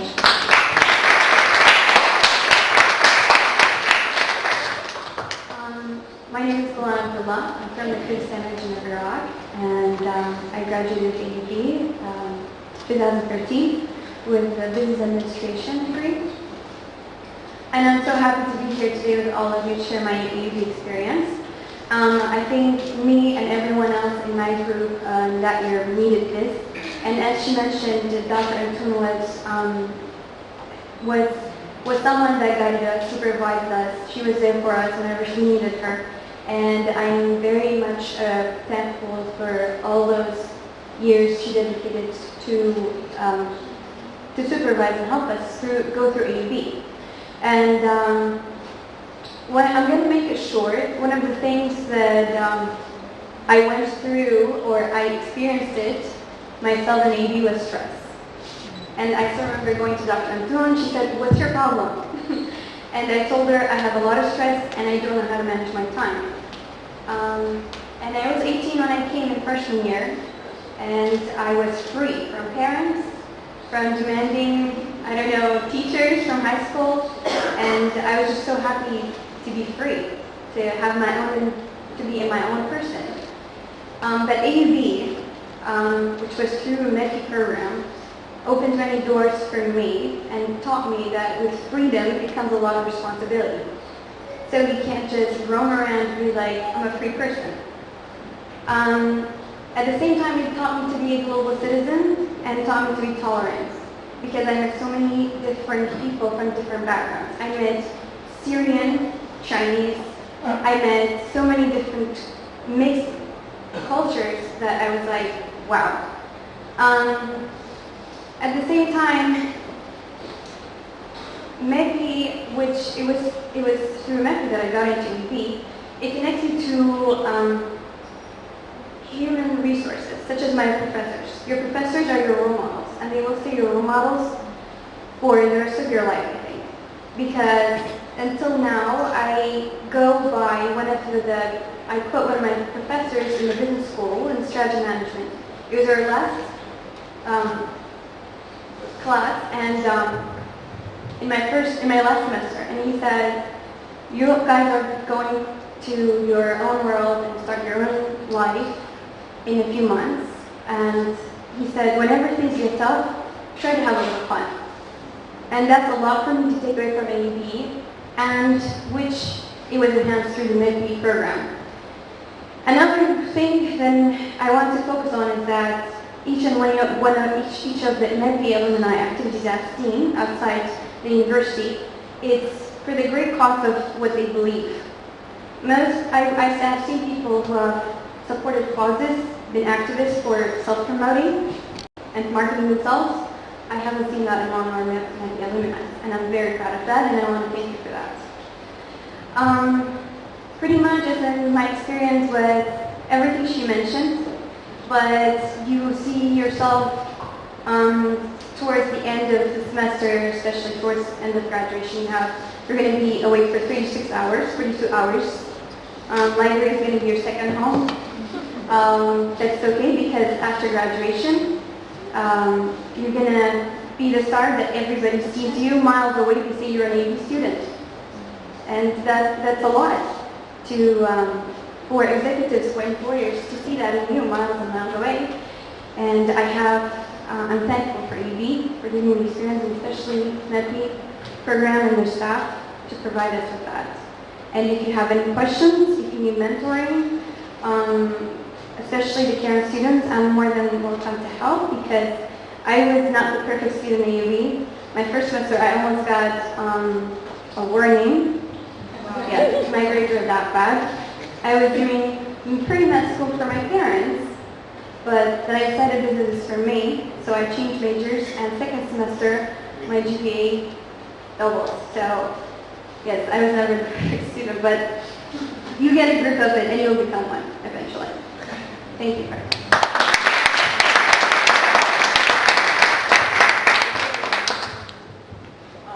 Hi, my name is Khalid. I graduated last year and now I'm doing Masters in Finance at AUB. So I'm always known to look at the bright side of things, but they mentioned the bright side, so I'm going to look at the dark side. And I'm going to criticize. Yeah. I think when we first came here, we were faced by this cultural change from away from home, and the changes. Yeah, and the changes that happen to our lives, like having to make decisions on our own and facing new people and dealing with new people. And we come from diverse backgrounds. I chose to do business, and in business there are many Jordanian students, but there were very few MEPI Jordanian students, and we were different. And we were told that we were different, and we believed that we were different. We have different interests, we have different needs, we have different things to think about, different activities to participate in. And but coming to AUB as a new student, you feel that you're excluded from the living society. You're an outsider. It's very hard to get in, to fit in, if you don't share the same interests, and we can't share the same interests because we don't know about the culture. I'm going to criticize MEPI for this because they didn't make the effort to bring us together as a team. And it was very hard for us to be friends with each other because we don't know each other, and we come from, like, the first time I met a Moroccan student was here at AUB. The first time I met Tunisians, and it was here at AUB. And we couldn't be friends together, and we didn't make the effort to make us friends together. The second thing was that MEPI, the program is called Tomorrow's Leaders. But it's not called Tomorrow's Political Leaders. Many of the students here are business students, economics students, and political science students as well. Computer science students. And we all want to be leaders in our own, and nutrition leaders. And we all want to be leaders in our own field. The things we learned from the workshops were very beneficial for us. We need them. We need to go back as strong individuals to our communities. We need to learn to be informed individuals. But it did not accommodate, the program did not accommodate being, for me, a business leader. It did not accommodate. I don't know, I'm not going to speak for everyone here, but I don't think it accommodated for other majors to be leaders in their majors. The third point is doing projects, MEPI projects, MEPI activities. When we first came here, we had Dr. Antoon, my hair is so expensive, and we only had 2 workshops per year, and we had the internship that was not that beneficial for us, and that's it. And then we had the transitional period, Dr. Hanhati came, and then it was mixed up for us. It was fine, but we did not work on something our own. The thing that I can say that I benefited the most from the MEPI was the capstone. I researched, I knew about my country, about the electoral system. I did my capstone on the electoral system in Jordan, and I learned from it. Because I did the research, it was my own project, and I was willing to go back and implement something. But again, I want to be a business leader, I don't want to be a political leader. And in this year's capstones, I heard from some students that we have business initiatives from current students that are going to soon be alumni students. And I heard from them that their capstone was modified not to be a business proposal. But I didn't get why not. If they're going to extend in their businesses, in their ideas, in their projects, if MEPI can help them find funding, find networks, and encourage their businesses, then why not? Why does it have to be only about citizenship, democracy? If we apply a good educational system, it's going to soon implement a good democracy. If we improve an area in our city, it's going to soon implement something that we learned in the political sense.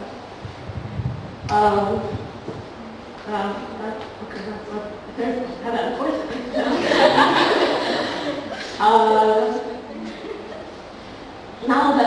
I graduated from MEPI and now I'm graduating again soon after summer. I have a lack of sense of direction. I don't know where I'm gonna go.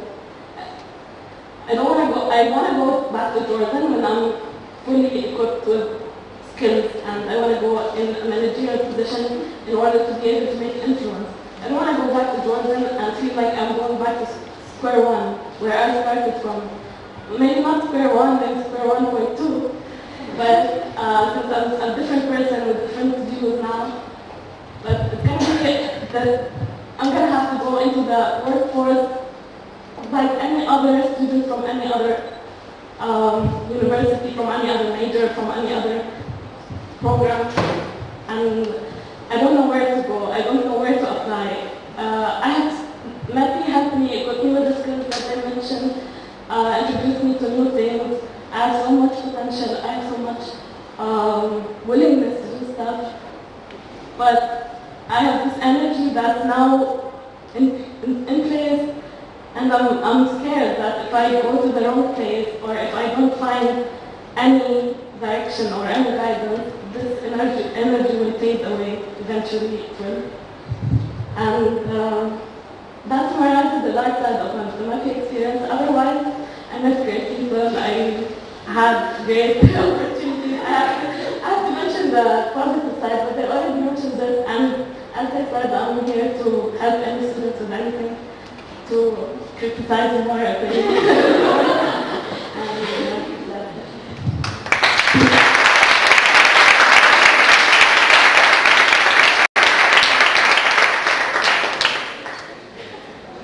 I thank you all. Thank the candidates. I'll open up the floor for your colleagues, both alumni and these current scholars, to address you. I will, at some point, address your criticisms, which I think are very constructive.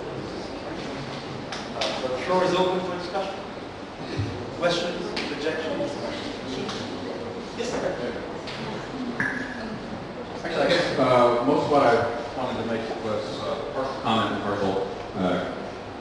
partial question. One, don't blame AUB about the restrictions and efforts that are made on the teaching leadership and the capstone.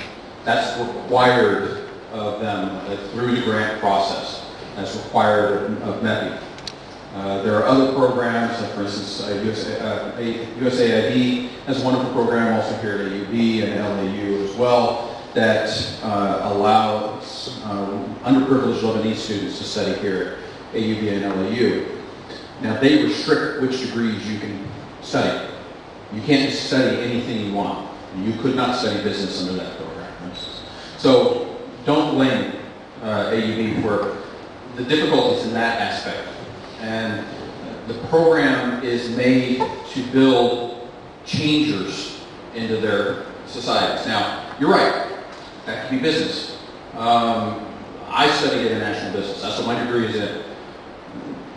I can't really say I do very much with that, but I'm doing it. I'm doing something. And leadership is a skill that can be learned, and it can be taught. When I was in the Army, they taught us that a leader will lead, follow, or get out of the way.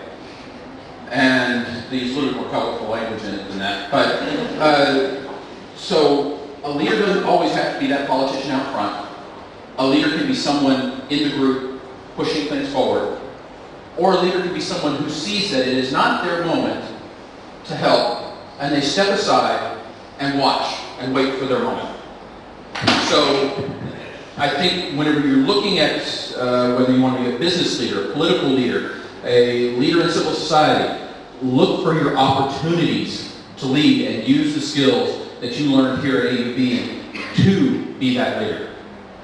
And leadership is something that I think is a valuable skill for you to learn, because no matter what job, where you go work, where you're going to be employed, even if you want to be an entrepreneur, if you want to be, using that as an entrepreneur, you are going to lead people. You are going to lead your business. And the skills that you learn as a leader are not something that universities traditionally teach.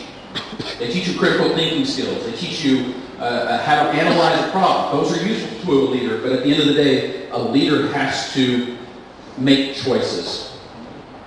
And forgive me, Dr. Hassan, but there's an old euphemism in the United States that I personally don't really agree with, but it illustrates my point a little bit. They say people who can do, people who can't teach.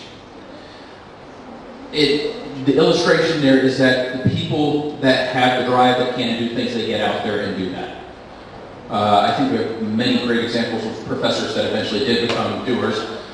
President Wilson of the United States was a political science teacher, professor. So don't blame AUB, don't discount the leadership that you're getting and the skills that can transfer over to. And also, don't ignore civil society as you move forward. That is, President Obama said in September that civil society is the watchdog of the government. It represents the people banding together to create change in their society that neither the people nor the government alone could do. One of the best civil society organizations in the world that I know of is Doctors Without Borders. It was organized by medical people. Not one of them had a civil society background, not one of them had a political. I would like to just add to what has been said. Most departments in AUB, the business department or the engineering department, they offer workshops and orientations for you to work on your, for example, if you want to improve your business leadership. AUB as an institution, regardless of MEPI, offer those kind of workshops for you to work on. So you can use that for your own benefit. That's just what I want there.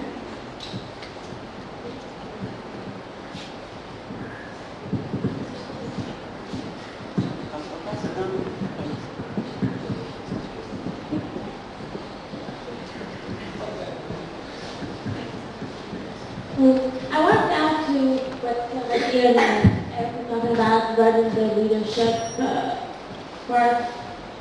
Like you said that leadership we're talking is mainly political, and that's correct, but most of us who are other majors couldn't really benefit from a lot of the things that we've done. Some of them were definitely beneficial, and I'm right now working in international geos, so I study computer science, but still, it felt like it was more directed towards political science students. So we felt like the MEPI program wasn't really for all of us, it was directed to those people specifically. So even though there are specific departments offering leadership workshops, but we are in this Tomorrow's Leaders program. Regardless of departments, this program should be for all of us, not just for specific category of the students who are participating in it. If yes, we need to be civically engaged and change something, but just like you said, there are changes that can happen from outside the political spectrum. Somebody can do something that changes a country's economy and hence improve the country's political situation and everything else. So it shouldn't really be just political workshops and things addressable policy making and policy changing and such things. So I think this is a really important point to note for the future workshops. Thank you.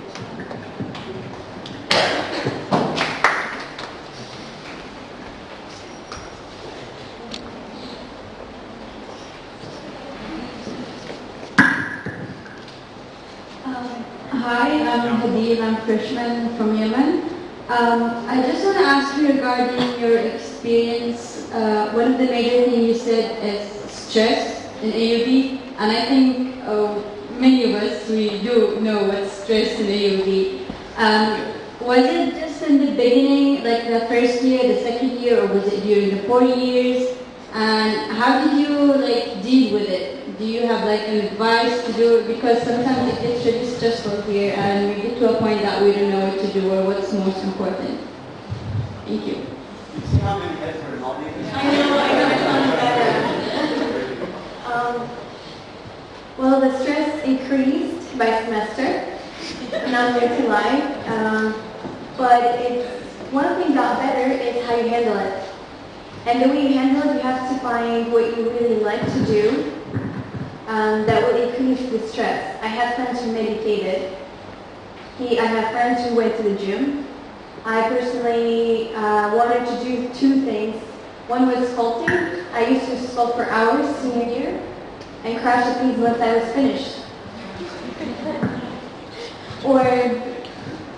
And until now, when I have a stressful day at work, I go to the gym at the end and release the stress. So it's a personal thing to how to handle stress, I think. And always remember that you're not alone handling all the stress. And I think you have to be very positive. One thing I didn't have when I started EB, I was very negative. I was a very negative person, you know, this is too hard for me, this is this, why am I taking this elective, I don't need that, I don't need this. But as you gradually will appreciate more your electives, like she said, in many areas, because UB prepares you really well, and the programs are very well-rounded. So I think that's how just what makes you, you know, feel more calm and at peace within yourself. That's one thing you have to find. I hope I answered your question.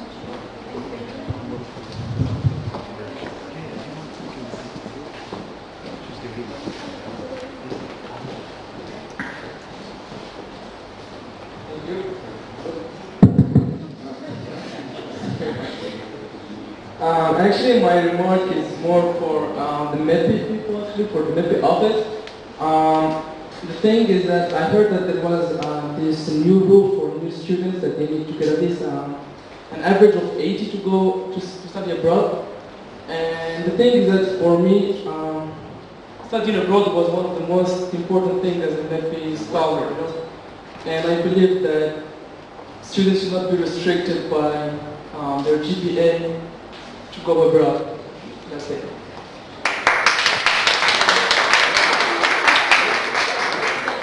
I should have joined that. Let me just address that right away. You're absolutely right. You need an average of 80 to go to the US abroad semester. Here's my direct response to this. As a scholar who was chosen on academic merit as well as other things, the 80 shouldn't really be the issue, right? Well, that was my voice. So, our idea behind it's not a restriction, on the contrary. You can think of it as something else. As you said very well, this is one of the best parts of the experience, definitely. And I think having the 80 simply suggests that if you really think of it as the best part, keep there. I mean, from my academic perspective, the 80 is not an impossibility. We're not talking about 85 and honors list, right? And I will say this, and I've said it privately to, you know, individually to some students, and I'll say it publicly. 80 is, you know, 79 is, you know, that's it, right? I mean, but not, I mean, I'm looking at you as scholars, right? You're about to graduate now, and really I salute you, and I'm going to salute many others. But I'm looking at everybody as a scholar. And if as scholars who were given this opportunity based on academic merit and personal qualities and otherwise, the 80 is a challenge, then no, I'm not going to say any of you thinks that's an obstacle, right? I agree with you if you think of it as a restriction. My strange academic / administrative perspective thinks of it as an incentive. Right? But I mean, I thank you for that remark, definitely. I'll come back with other remarks. But I really want to hear from specifically the current MEPI students on stress and other related matters. And I would like to hear Murad and Roa, please also, did you go through any stress-related issues? I went through stress, obviously, but I think that sometimes if you cannot change the thing, you can change your perception of it. So if the stress is going to be present there, you just have not to change the stress, because like you cannot, you do not have agency or control over that situation that stresses you out, but you do have control over your perception of it. Something that I have learned about time. I was mostly stressing out about time, and that time was not sufficient to do all the things that you are supposed to do as a MEPI scholar. Funnily enough, I found out that time is magical in the sense that if you actually have a lot of deadlines and a lot of things due in one day, the day expands magically and you manage to do all of that. Whereas when you have a free Sunday, does any of us do anything on a free Sunday when you think that you will get all your work done because like you don't have any commitment? Nobody ever does, really. So the more you do, the more you do. And basically like that changed my perception about time and like how I can accommodate everything that I do during the short 24 hours changed dramatically. So I was no longer afraid of having commitments because that actually meant that I would get something done and not waste an entire 24 hours because they do expand if you do a lot and just pass by in a glimpse of an eye if you do not do anything. And it helped me, like I was no longer stressed, I was no longer afraid, there was nothing to actually fear from that. About stress, I can't say I disagree with you. I do get stressed a lot. I'm actually stressed right now just being here speaking to all of you. But what I can say about it is that stress might not go away, but you have to cope with it. You have to deal with the situation, try your best, and if you succeed, then well, there you go. You did it. If you don't, at least you can say I tried.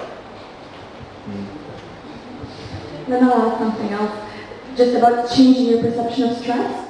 Make it a strength of yours. If you're stressing about something, it means a lot to you, and I am sure that everybody gathers to care about their studies, care about their activities, rather than have them like pass by unnoticed and not, I don't know, wake you up when you're asleep. Because the best things that happen in your life and the best opportunities and the best ideas you get are the ones that actually bother you and wake you up when you're asleep and ruin your studying session and get you out of your comfort zone. So just transform your stress into that little existential crisis that can be productive and fuel for the things that you will do, because it's actually very positive. It means you are a person that cares.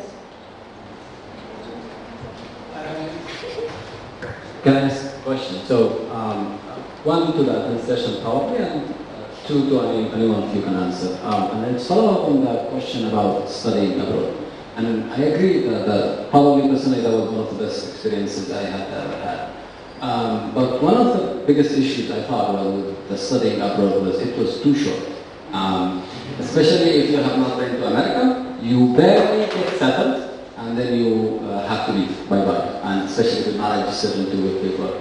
Is there any way in longer term, do you think, Mr. Hassan, and is there anything we as students probably can help to make the MEPI, probably fund more or whatever, to take this up to year for the upcoming cohorts? What if you think that's a good idea, what can we do? As I thought personally that was the biggest challenge, or the thing that would have changed in the 1 year abroad.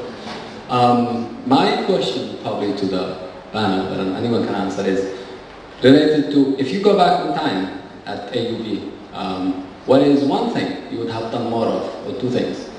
And what is one thing or two things you would have done differently, or probably did not do? Just reflecting back on your time now, after 1 year, 2 years of graduation, if you may. And you can answer that question, all of you. And then any thoughts you have about studying abroad also. I think it's a very important, because we get settled to AUB, but it is actually a very different when we go to America.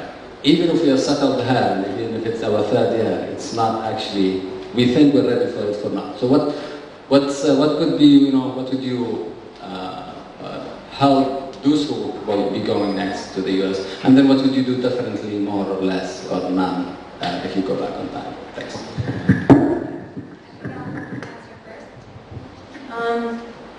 The first thing I would do is change my own major from first semester, because not choosing my major, and it was my decision, it creates a lot of problems for me in the later semesters, where in my last semester in AUB I had 6 courses, senior courses, and it was hectic. I went through a lot. So be your own person, and I think make your own decisions. In AUB, especially from choosing major, you know what's best for you, because you're here, your parents are not. You're on campus, you're in classes, you deal with professors your parents are not. Or anyone else who's forcing you to do a major that you don't like to do. So don't feel guilty, don't feel bad, because that's what I had the guilt with me for the whole year that I didn't do something that my parents wanted it. For me, for example, so I study political science, and we have to take general education courses that did not fit under my area of interest. And perhaps, I'm not sure if this is something that I would have done differently, because the opportunity of going abroad when you come back and get your equivalencies, the grade is pass or fail. All my major courses and all my social sciences are like 85 to 91, 92. But economics, computer science, whatever other general education courses I have taken, I've had as low as 60, I think, and like 74. It was really bad. So basically, it brought down my GPA. And when I received my degree, I would have really liked to see that I have graduated with distinction, and that was not the case. Because of the GPA, due to the general requirement education courses. And this is something I thought about before going to the US. I thought, okay, this is my opportunity to take my natural sciences and take all of this because the grade will be pass or fail and I will graduate with distinction. But I decided otherwise because I wanted to study under professors that were renowned in my own field and the thing that I was actually wanted to learn about rather than just play it on the safe side of the grade. So perhaps I would have given it a second thought and maybe taken the general requirement in the US. Since it's a pass or fail, it depends where your priorities are, whether it's more important for you to get your major courses in a different country, in a different setting, in a different institution, perhaps with renowned professors, perhaps with people that you have, whose work you have read. If that's more important, then do that. If you want to play it on the safe side, since it's a pass or fail, maybe you can cram all of those courses there. Something else I would have done.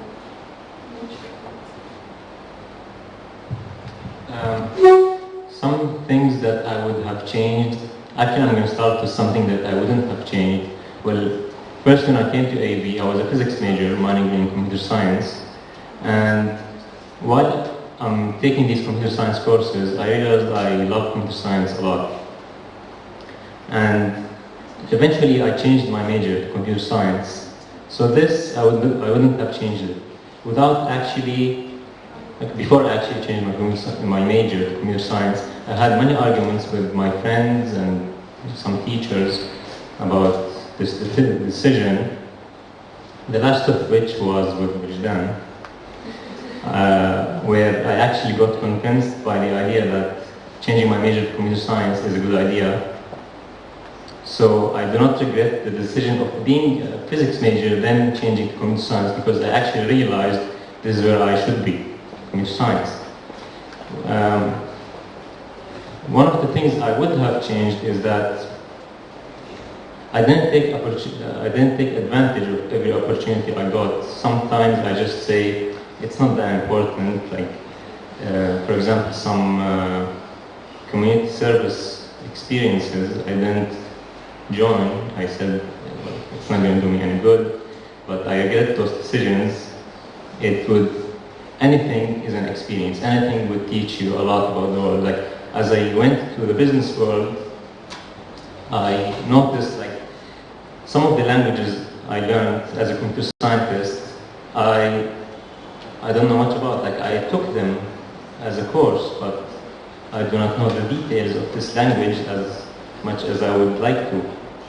So that's one regret that I would like to change if I could.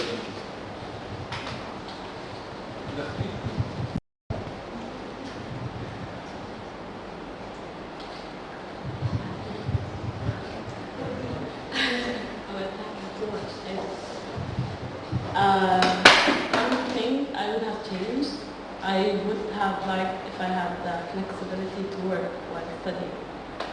And even if it was for money, usually if it was an internship, it was fine, but we don't have the incentive to do free work, right? So I think I love to have that flexibility to work and build the career personality as well as the student personality at the same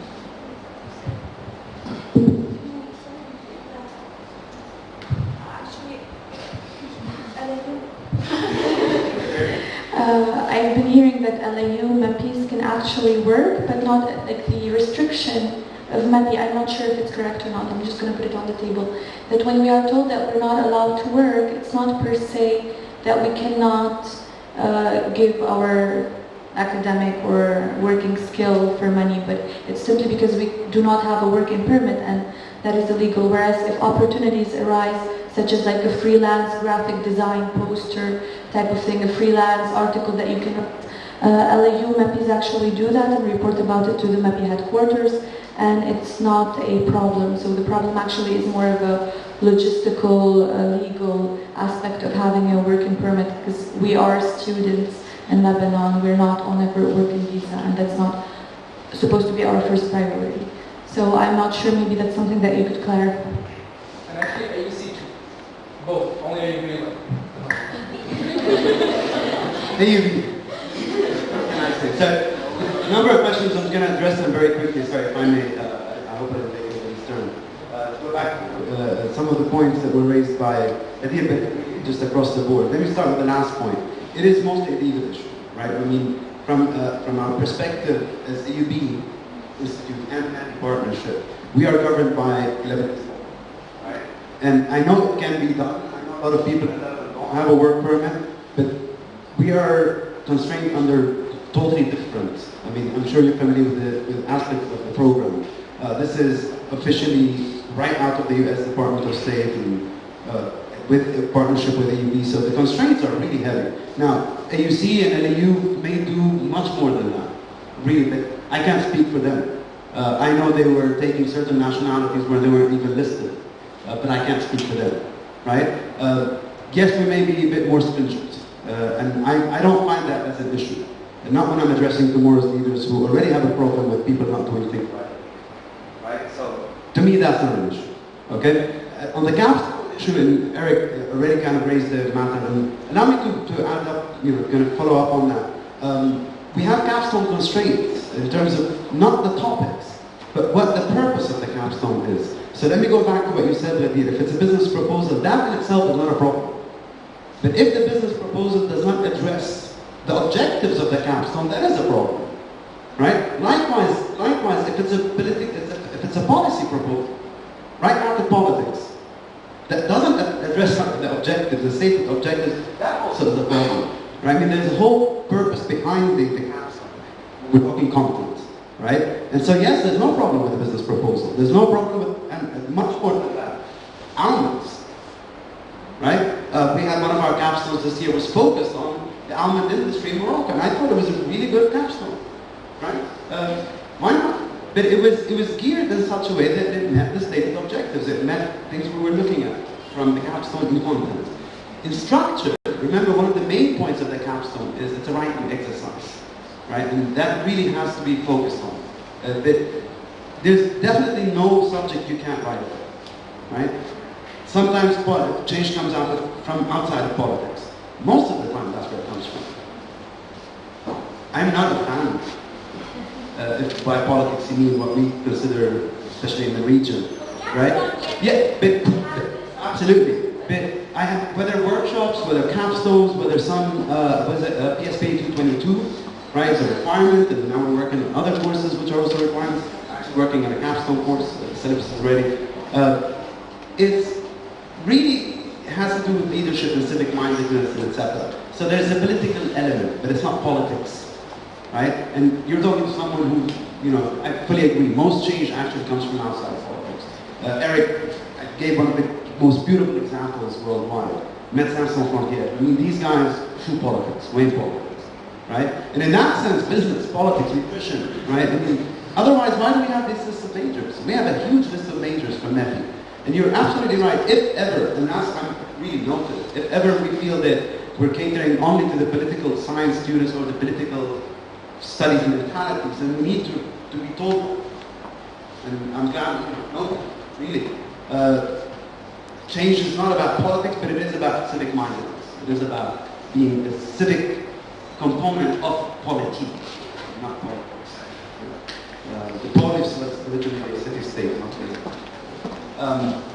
1 year abroad, I'll pick it up with DC, see what they have to say. It's that simple, right? I'll say, how do you think about that? My worry would be connected to what Rhoda said about the pass or fail. The problem is that you have 30 credits that are no longer counting into your cumulative, right? So we'll see. But I can raise it. I can raise it. Then you can use it to do your elective that you're not interested in. As well as courses. Yeah, I mean, if there's a way, why not? And we could, at least perhaps one could suggest to make it as an option, right? So they have a semester abroad. But if I'm willing to have 30 credits not counted into my cumulative, then that's my option. I'm going to bring it up. I'll update you in a few minutes. I mean, that's the thing. If the new cohorts want one that chosen, then they should be the ones working on it, and we can help them on that. Yeah. They can petition. The first question before petitioning is budget. But so let's address the topic. DC is letting. Yeah, exactly. So let me address the topic with DC, and then we'll take it from there and update you. Mind? Whatever questions you have, I ask them. They say no, I say no. If they say yes, I say correct. And I stand by you when it comes to the work. I don't think anyone should be at college concerned about working for money. I think that's something I'm strongly pro. I worked for 4 years during my standard age. I was paid $0 literally, and I paid for my pocket money. That's something you'd like to do. No, I stand by you when it comes to the money, to the working for money. I know that it's not the answer that everyone likes, but it's one of the very few chances when you are at college to try something, to try it passionately, and when the money motive is completely out of that, then you know you want this. It's, one thing I wanted to say earlier in my speech is you will never ever have time more than you actually have in college. You will never ever have more time tomorrow than you do today. Even if you think so, no matter how many books and novels you keep to the side until you say tomorrow or in the summer, there will never be more of you tomorrow than today. And if it's college, then it's a chance to use that for something that is less has to do with money, because you will have the rest of your life to make up money, I think. But and I support you on that. Thank you. Okay, I'm afraid we're really kind of running behind schedule, so I'm afraid we're going to have to move on to our next panel. We're patiently waiting. I thank you very much. I thank you all. And as really they said, they're here. Contact them, speak to them. Thank you very much, you guys. Thank you.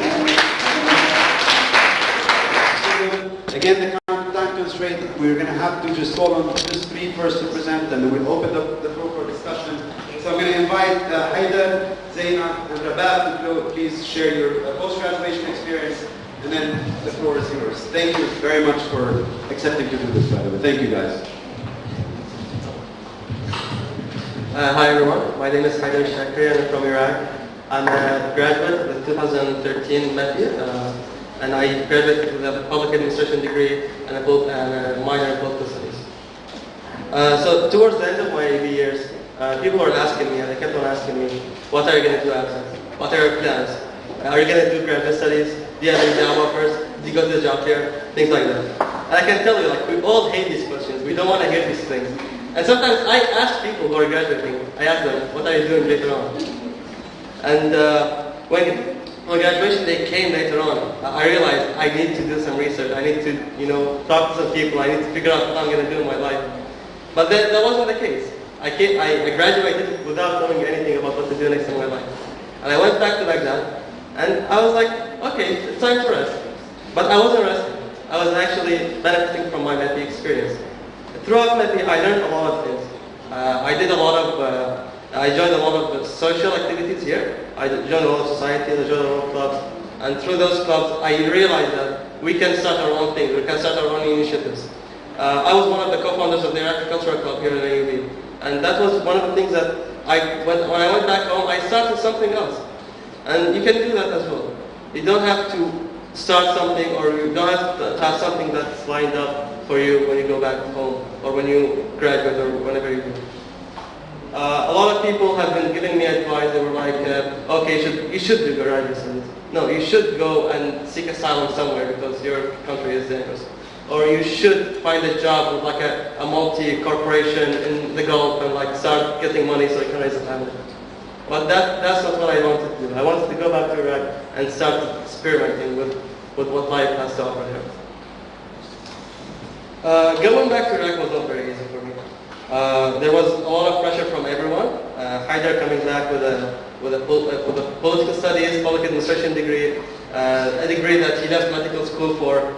He didn't become a doctor, he's now a public administrator. What's he going to do with that? But thanks to MEPI as well, this degree was very useful. I started doing a lot of things. I started getting youth around me. We started networking. We started going to different cities and we started talking.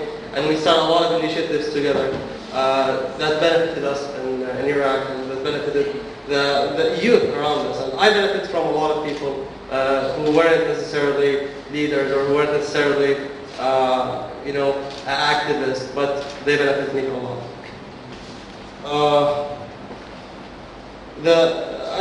Through MEPI, I was able to prove to everyone that people can do things. People cannot have to, don't have to have expectations of everything that they do. So I wasn't a doctor, but I was a public administrator. I was one of the social workers, and I started working with one of the major donors in Iraq. Now I coordinate the funds for the Swedish government in Iraq. And that's a lot of money going to different development and humanitarian assistance issues in the country.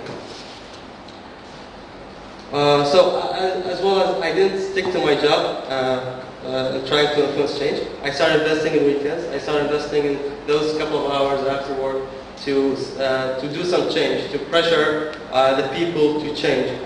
And I had this youth network that I told about. I started growing it. And now we have hundreds of young people from different governorates who are passionate to drive towards a direction. They don't know where they're going, but they're passionate. They have the passion, and they can do some change, and we're working on that. They're from different ethnicities, they're from different religions, they're from different cultures, they're from different backgrounds, and this is something that Iraq and Iraqis, and I think the region really needs.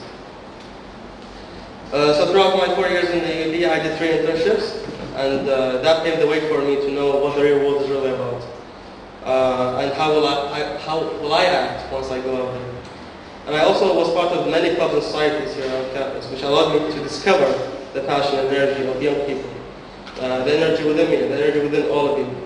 And this gave me an idea of what I can achieve, what you can achieve, and how we're not just today's leaders, tomorrow's leaders, but today's leaders as well.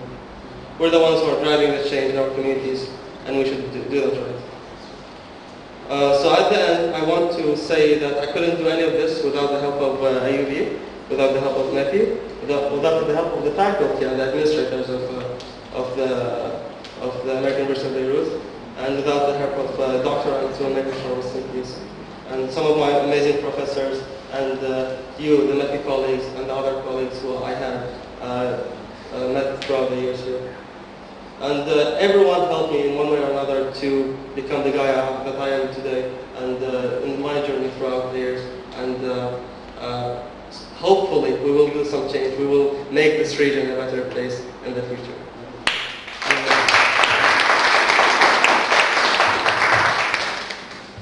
Hi everyone. My name is Zainab Yahya. I'm from Jordan. I graduated last year with a degree in computer science.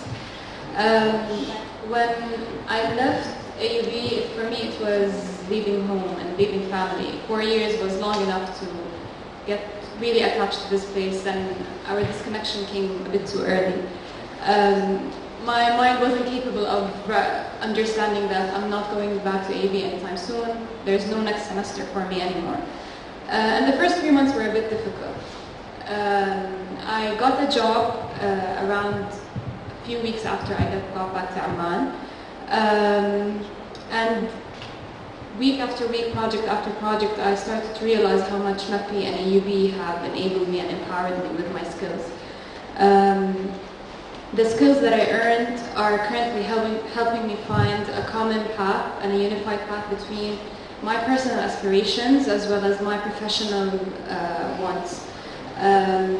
And it started around a month ago. I had the chance to go to South Turkey with a few of my colleagues to a refugee camp, or it was actually a school for refugees.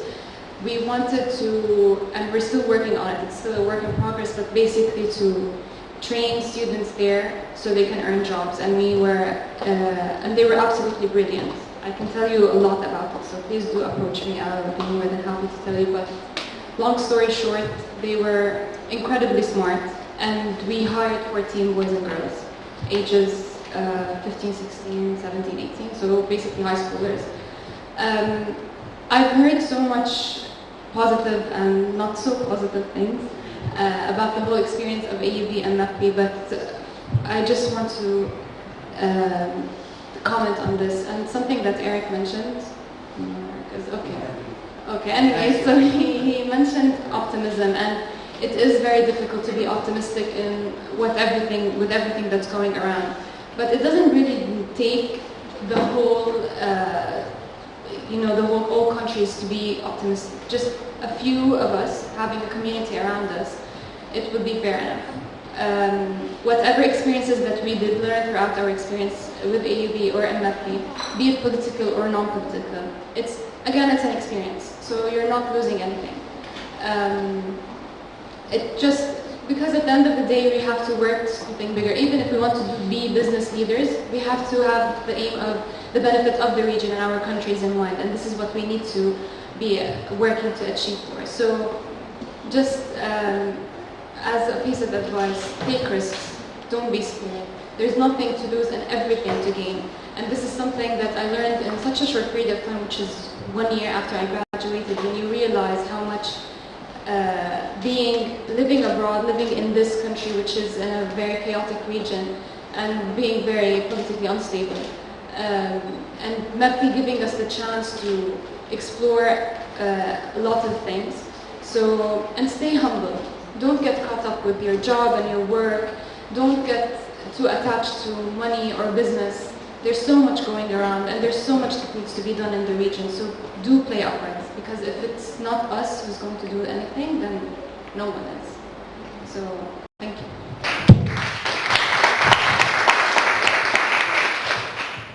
Hi everyone, my name is Rabah. I don't really have a fancy speech, but I'm going to try to be as spontaneous as I am, but structured. So first, I'm going to address to Ms. Sarabia. I think you should be very happy with the alumni of AUB. I'm doing a master's in HEC Paris in France.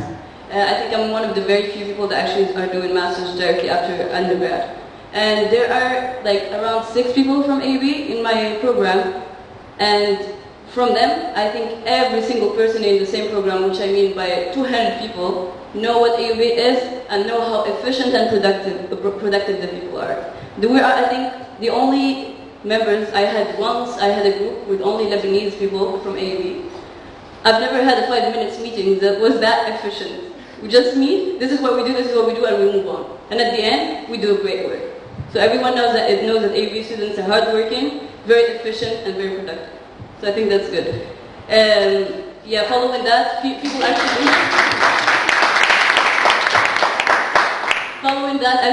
came to Lebanon to visit, and the first thing they did is that they wanted to see the AUB campus. And they were actually amazed. So that's very good. Second, I want to talk about the MEPI side of it. So when it comes to community service, when I got there was a lot of work. Trust me, AUB, I mean, it was a lot of work, but now it's even harder. So someone who wants to try to escape the hard work and do a master's, it's not the right thing to do. So, so you get caught up with everything that you have to do, and you forget a little bit about community service. There is no MEPI requirements, there is nothing. So it's all about you. And I think I actually mentioned it in one of the questions to the Dean of OSB, that I was doing finance, but at the same time I was taking this course that was about entrepreneurship, and you travel to another country. I'm going to India, where you apply what you've learned in the class. And when he told me, doing investment banking and social work at the same time, how does that work? And then it got to my attention that actually I should probably balance them more. I mean, why an investment banking exam would take me out and let me think about, oh, I'm going to miss the class because it's not as important as investment banking, because indeed it is as important. So I think we should give the same importance to community service as to your studies. Don't just like want to get high grades. I mean, of course, get them. That's going to be good, but it's not going to be like the highest priority. Also, one thing that I've benefited a lot from here in being a MEPI, I've met many people from different parts of the Arab world, and that's helped me a lot. Because in where I study, I think in one class there's a minimum of 15 students from different countries. And by what I mean by country is Singapore, China, Mexico, Germany, or whichever other country. So I think it kind of helped me a lot to deal with it, because when I'm confronted with people from different backgrounds, I'm more open-minded to it, and I understand very well that the people have so much different views than what we have. So it kind of makes me more flexible and not being annoyed by some, behaviors that might seem very offensive or something which are not, but it's just a matter of culture. So that's good. I think, but to add to it, since my speech is not prepared, so sometimes it comes to my mind. So one thing to add to that is I think we have such a tremendous network that is so great. So I really want to point out that also the MEPI, this is not a criticism, but this is just an improvement. I think that we should work more on keeping the people always on contact. I don't know, create a platform, create like what AUB has, basically an alumni platform. I think it should be the same for the MEPI.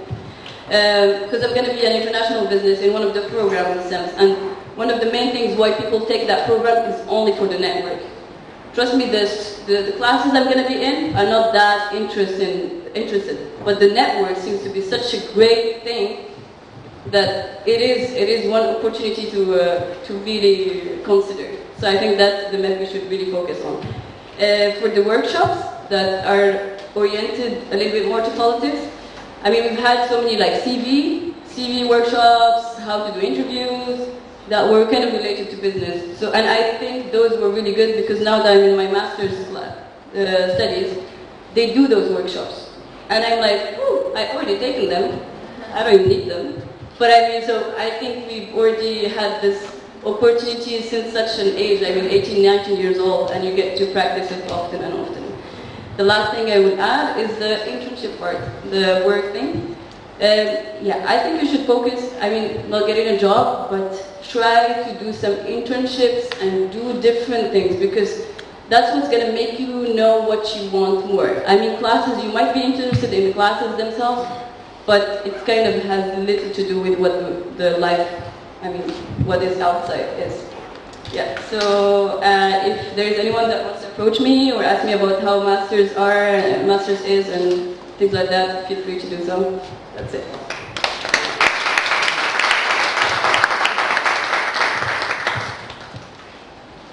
So again, we'll open up the floor for discussion. I'm hoping also to hear from the rest of you definitely. Yes. Changing back.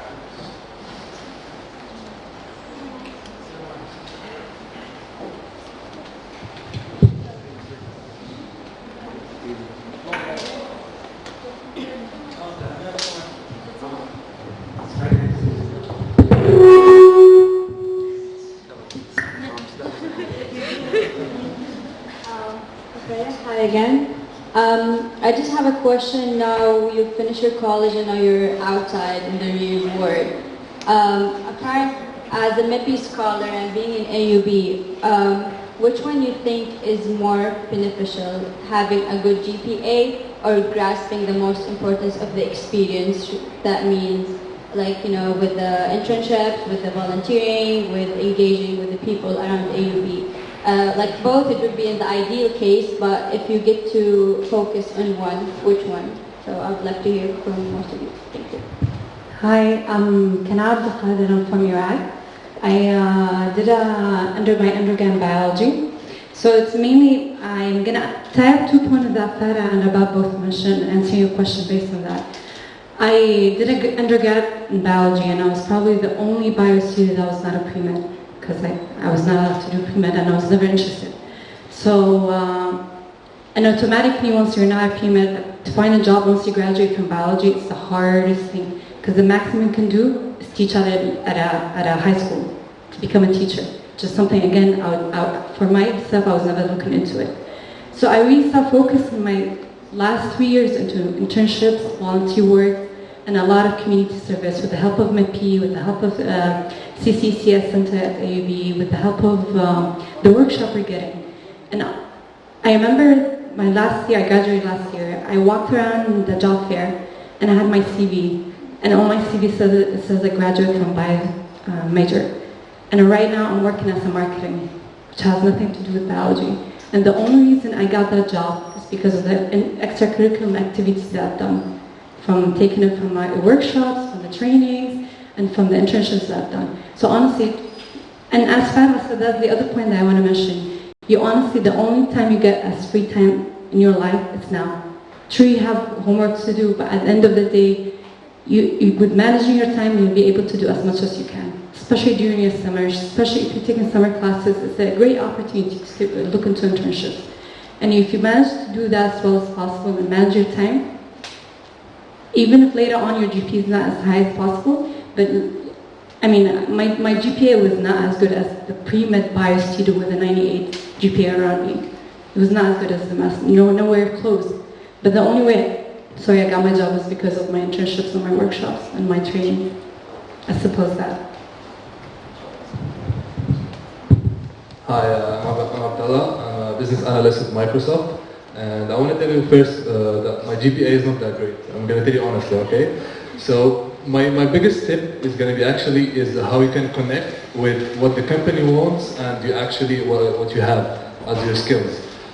If they want somebody who's good in communication, tell them I work with people, for example, people from all around the Arab world. I'm good with this. You have to connect, because they don't tell you we want somebody who has 85 and that's it. They want somebody who is good in this, good in this, good in this. And actually, they never asked me. I had many interviews. They never asked me about my GPA. All what they wanted to hear is, how do you deal with difficult situations? Have you ever been in a problem where you solved it yourself? What did you do? They ask those kind of questions. And I think as MEPI scholars, we had big opportunities to tackle those kind of situations. Where, of course, those internships, I would say that they are very important. They help you. For example, it might sound like that teaching students is something that's not going to connect in the business world, but actually it's very important. You can tell them, I know how to manage stuff, manage the students. This is the outcome that I had with them. Now they're more fluent in English, for example. You just need to connect things. GPA for me personally is barely important in the business world, especially.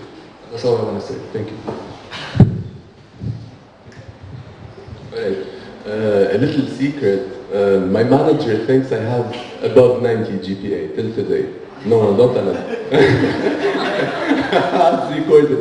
Anyway, so they never look at the transcripts. They just need a diploma. And really, my manager thinks I have above 90. So it's about how you present yourself and all the skills you learn from AUB, how you capitalize on them in the workplace or in the future.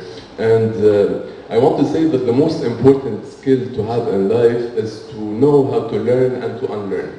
Because there is no course that you take in any university in the world that will teach you everything about a certain subject. It's just an introduction, and it's up to your curiosity to learn more and to develop your skills and deliver.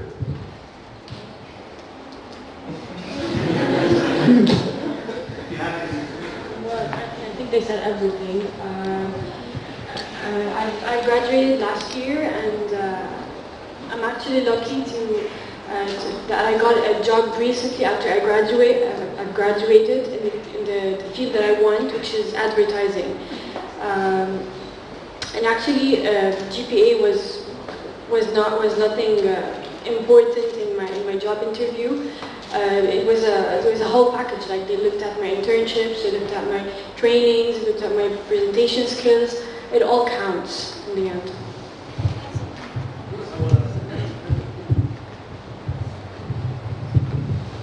Please, guys, do not neglect the GPA. I know they say it's not as important, but still, I mean, of course, we're not asking to get a 95 or something, but at the same time, try your best to get an above, 80. I don't know, maybe in the work it's a different thing, but for masters, it does count. So just in case you were considering that. And there are some work, I don't know what your interests are, but depending on what you want to do afterwards, for example, consultancy, you need an 85 and above, and there are so many jobs that require some stuff, so make sure to know what you want before you feel that you screwed it up. So, and try to balance it. I party a lot, but I still work, so I can balance those things, so just try to figure out the right balance. Yeah, exactly, just like I've said. You need GPA for grad school, and I was one of the people who would skip a class and go to a mukhayyam, to a camp, to volunteer, and that was not good for me later on when I was applying to grad schools, because they all need GPA. So yeah, make sure to balance those things and not to do bad on one of them. Yes.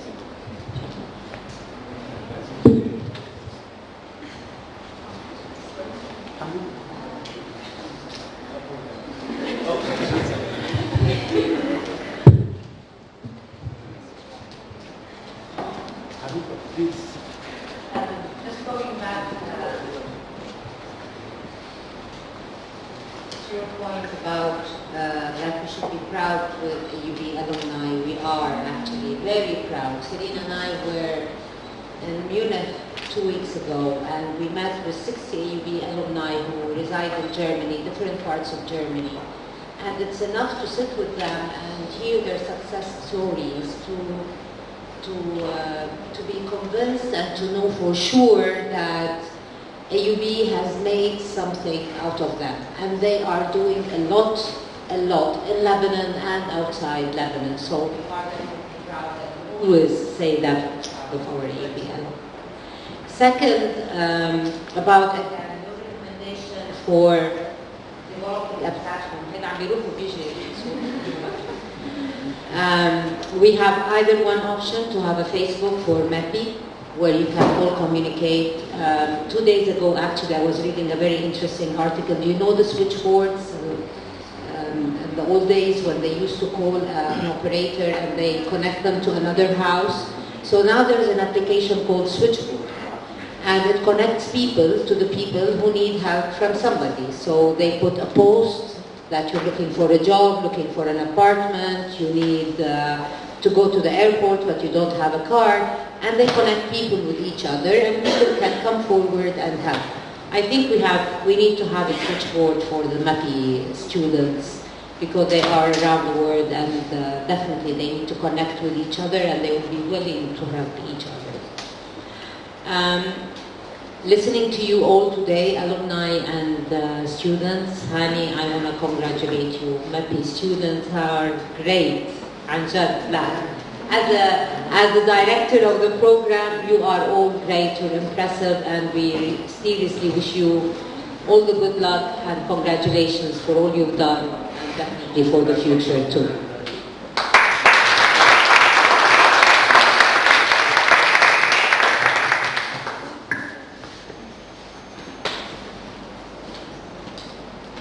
Questions, interjections?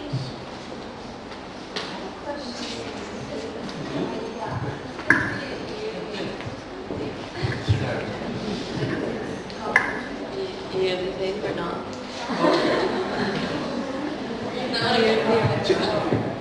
So the question was whether we are planning to have this as an annual thing. That is the plan. That's what I'm trying to push with our friends in DC. In principle, this is not what you have now on paper. So we're trying to change what's on paper. There is an alumni event, definitely, that's already in the agreement, the partnership agreement, but it's on a different scale. And we said, well, if you want it to be an alumni event, this is the scale, right? And I think you guys, your presence, thank you, Aruba, but your presence and your interjections and your contributions will certainly push the argument for an annual, to my mind, this is what this ought to be. And when the provost spoke about this earlier, and Eric, and we keep emphasizing it, continuity. Graduating from AUB simply means you got your degree, but you're not going anywhere. Not as far as we're concerned. We want this continuity. We want to hear back from you on your experiences. A few years from now, we'll have other people sitting up there alongside you. This is just going to grow. And this is where the Alumni Relations Office role is pivotal, and obviously your role role is pivotal. So that's the plan, Sarah. Wish us luck. Yeah, I mean, but at least once every 2 years, if not once every year, definitely. If it's once a year, is it possible to implement a project that will be implemented throughout the year by all the alumni? Or by all the MEPI, the next year you plan another project for the year after, and on and on? I think that's excellent. And I think we need to sit down and draft something that will make it of a kind of a continuum, definitely. To use the year in between is what you're saying, right? Yes, absolutely. I think that's a fantastic proposition. And we can iron it out, and I'd like to receive something from you and that we can actually push for. At the end of the day, MEPI is very accommodating when we push, and I've learned that. And so, if it's possible, they have no problem. We just want to show the objectives, right? So coming up with this, we sent a proposal with the objectives, and you've far exceeded the objectives. I really thank you all. It's fantastic. I have a question, if I may, quick question to the alumni panel. Post-graduation, right? Were you thrown off at first? I mean, I know you said, I can't believe there's no next semester, and now it's a, real world, as opposed to, I don't know, a fictional world, I don't know. But one of the issues, I think, is it's come up with a lot of discussions, and I think it was George who raised it in terms of there seems to be a sense of academia in the academic world, and the year spent at AUB, yes, you gain skills, and definitely through the partnership with MEPI, we're more focused than other AUB students. But was it really just kind of being thrown into something once you went beyond, both on the graduate class levels as well as the workplace levels? I think I'm personally interested in how much of a movement was it. And Hanan, I saw directly you wanted to. It was actually, I was hoping someone would ask that kind of question, because the answer is yes and no, really. We are constantly told that we're special, and not only because we're AUB students, but even more because we're MEPI tomorrow's leaders. But then the reality is that you graduate, and then regardless of how prepared you think you are, you're still going to realize that it's way different than you thought it might be. But that's to be expected, and that's fine. That's actually, it would be weird if you fell right into place right after. There must be something wrong. But I think also, you're also prepared in a way to kind of deal with a challenging situation, and to realize that you're adaptable, or to change the way that you think of yourself and of your environment, to realize that, okay, I must have applied for 100 jobs in the month right after AUB. It was very disheartening to see that some people didn't even bother answering. I'm like, what do you mean? I'm special, And so I realized, okay, actually no, that's not I need to actually do something about this, So maybe you need to change your perspective. And then another thing that we're also constantly told in AUB and throughout our workshops and whatever with MEPI is this thing that I'm pretty sure now is a jargony term that has no meaning for us, because we keep hearing it all the time, is networking. But I realized the importance of it after the first couple of months of me not knowing the general direction of where I wanted to go right after AUB. But I realized you really need to manage your expectations and to take it one day at a time, or one gig at a time, and that each step towards knowing more people is really a step towards getting your foot through the door for another gig. So it might be something freelance to begin with that might put you in the right direction into something more permanent, and so on and so forth. Another thing that I kind of want to advise against, and I realize this might be an unpopular opinion, is to go right into master's if the only reason you're doing that is because you don't know what kind of job, or you're scared of not getting a job, or you don't know what kind of job you want. That would be the wrong reason to go into master's straight out of college, and especially if you don't even know the general direction of where you're going. Why would you zoom in? The point of the master's is supposed to be for you to zoom into something. And to become more of an expert on one particular thing. So it doesn't make any sense to do that if you don't know where to start to begin with. So I would say 1 or 2 years of work experience between college or between an undergrad and a graduate or a postgrad is really important. And even if it's not the right the career job that you want, it's fine. It's gonna like at least narrow it down for you or tell you what you don't want to be doing. And that would, I think you would risk wasting your time and money and energy after if you do the master's right out of college. And I'm sorry, Rabah, for saying that. Yeah, exactly. And like, I'm sure Rabah has a different, like, has her plan figured out.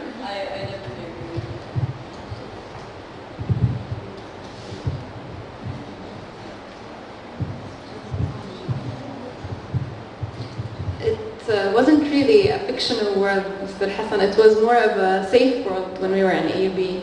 And then when you go out, it's limitless. So when you're in AUB or when you're in the university in general, you know that I'm in freshman year, so then I'm going to sophomore, and when you're a sophomore, so you know the path for at least the coming few years. And then when you graduate, you just feel that because there are too many options, you feel that there's nothing. But this is why I was saying, for me, I always imagine myself working in a corporate, an enterprise, you know, a big boardroom with 100 people, and then I ended up working in a startup company. And it was one of the best choices that I've ever taken, which you do not have to take. But, you know, the thing is that there are many options, so consider them all. And you feel thrown out because you feel that now you have to make the decision for yourself.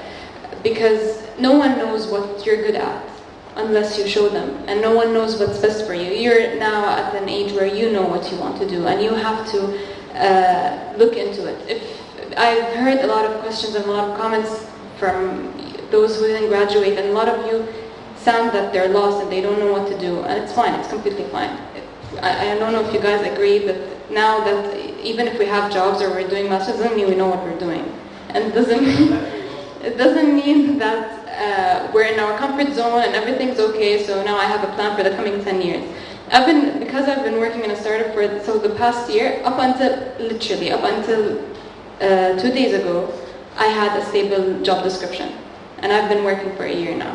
So it's fine. And again, whatever you're doing, it's an experience. You're always learning.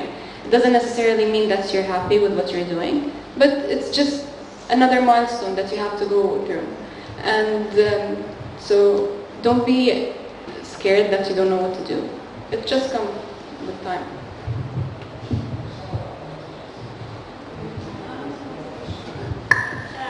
Actually, I just want to make a remark, especially for the current students who did not graduate yet. Sometimes we really struggle to find, for example, good internships, whether in our fields of study or volunteering opportunities or something special. So I was wondering if MEPI, in collaboration with the alumni, for example, can work on building a network where we get constantly updated about it. So yes, I was wondering.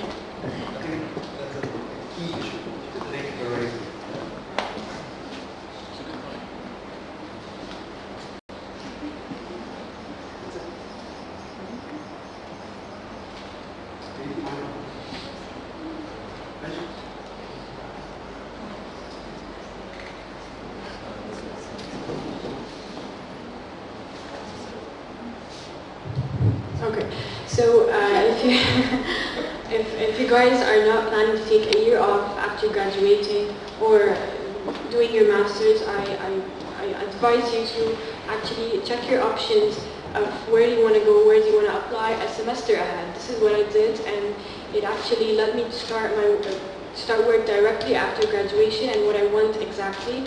And I was really happy about it, and I've been working there for a year now. I also got promoted because this is what I like and what I love. And simply my advice for you is to check your options ahead and where do you want to work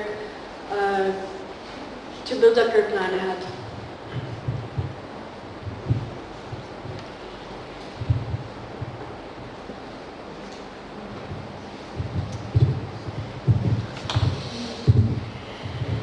Hi everyone, I'm Muhammad. I wanted to address something that was addressed earlier by one of the alumni, and it was if you're graduate from a degree that has nothing to do with, for example, political science, and you have to go and take the workshops and the different subjects that have to do with advocacy, lobbying, political policy, things you really. Now, I'm a psychology major, and I was never really interested in that. I never wanted to do or have to do anything to do with that. Eventually, I found myself in a position where I actually needed the skills. So we had set up a foundation that lets people donate money to a psychiatric center in Bahrain for children with autism. And we couldn't find any donors in Bahrain, so we set up the foundation in UK. And legally, we can't get the money back to Bahrain. So we had to actually go and try to change the policy. And my boss decided I was the person for that job. Now, eventually we couldn't really change the policy, but we got the exemption. So we actually did get the funding back to Bahrain, which is very nice. So I never really thought I would use those skills. I never really cared for them. Eventually they came in handy. I'm not sure how, but it did. So yeah, don't take everything with a grain of salt, really. Yeah, that's it. I'm not sure if we have so much time. But yeah, I think there's one important thing that I would like to point out is that I don't want to say that I feel stupid now, but if I had time to go back, I would try to learn, to get in touch with people that know a lot more, not the people that I would feel that I know. I mean, because it's more comfortable to feel that you know a lot compared to the others, and if you're with people that know so much and you don't know anything about what they're talking. I think it's better to take advantage of this time and try to learn. Because right now, for me, I know it's a good school where I am right now, but now I feel it a lot more. Because people are so knowledgeable that sometimes I'm just I try to hide, or sometimes I'm just so shy to ask because for them it's something that is so random. So now that we're still undergrad, I think it's a good opportunity to strive to learn more from people and not just stick to the things that you know.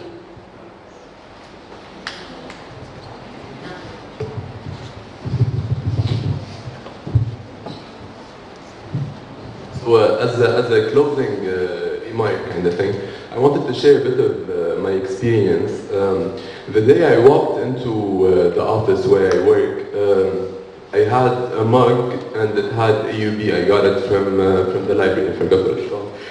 The bookstore, and I put it on my desk and to show pride, And then people. Colleagues came to me and they were like, oh, you're from the American University of Beirut, and they started telling me about other executives and top-notch people. So the vice president, who's now the senior vice president of the group, is from AUB. Plenty of managers are AUB. And then you start asking yourself, why are these people successful? Why are we going to be successful? And there is no formula to success, really. It's up to you how you drive your life. But for sure, AUB equips you with the skills necessary to adapt, because every workplace is different. And someone earlier said that MEPI, for instance, does not cater for other majors. It just caters for political sciences. But you know what? All the workshops we had that talk about networking, that talk about advocating new ideas, whichever career you choose to do, whether medicine or business or whatever, you're going to need those skills, because someday you're going to have to push for a new idea, and the workplace itself is a political organism, So all these skills, whatever you choose to do, you're going to use them, and that's, I think, the key towards success. And the last thing I advise everyone to do is to network.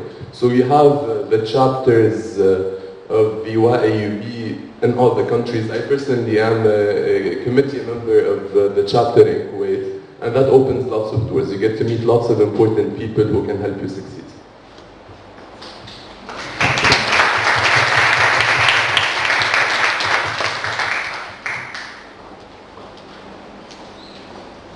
So with those words in mind, and the words of course, all our panelists, I thank you dearly for your contributions. I thank you for being who you are, really, and I thank you all. Thank you. يعطيكم العافية. So I'm just going to close with a few announcements. One of them will address the point you raised, Amani, and then let me start with the quick casual announcements. Really, I'm looking forward to seeing you all at dinner tonight, right? Casper and Gambini's is right here. We chose it for convenience. It's a good place. It's more just kind of getting together, okay? Tomorrow we have an all-day day trip. Biblos and Petrun, lunch included. Tomorrow is networking, yeah, but kind of local. So 9 a.m. is when the buses will leave. Now, in principle, they were supposed to leave from Medical Gate. I was just being told earlier that one of the buses will find it difficult to maneuver up there, so we might need to shift it down to the either the hostler, Sirin, that's set now? Okay, thank you. So we've just been told it's confirmed. So 9 a.m. they leave from hostler. Okay, 8:30 a.m. at the hostler gate.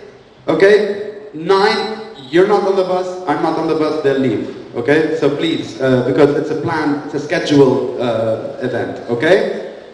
Final announcements, and we'll close up with this. As we opened up today by saying Professor Dalal told you, we have now, we've been meeting with our MEPI alumni. Now we have new MEPI alumni joining. And I just want to give, is that what it is? Shout out? Is that what they say? Unfortunately, some of them have to leave earlier, but I do want to make a point of saying congratulations to those who now officially will be joining the alumni, to Abdullah, who graduated in the fall. So now the alumni is sitting right there. Of course, to Ihab Benar, who's not here, but he's joining. Of course, to Murad Poradian, who was earlier at the earlier panel. Congratulations to those who are graduating this semester and some who already graduated last semester. Marwa Kouki will be graduating this semester. Mir Ali, Nawaf Muhammad, big, yeah. Wijdan, Mabruk, Wijdan. Rudwan, Mabruk, and really, salute them all. Sakhr Munasser, Sarah Amardi, Usama Nas, Yasmin Qasim, and Zakaria Tegezin. Have I missed anyone? No. Congratulations. You'll be here on this side of the world next year. Right? And make sure you attend the ring ceremony on Friday at 8. They might win a ticket. Oh, there's a, yes, yeah. There's a draw on a ticket for Greece.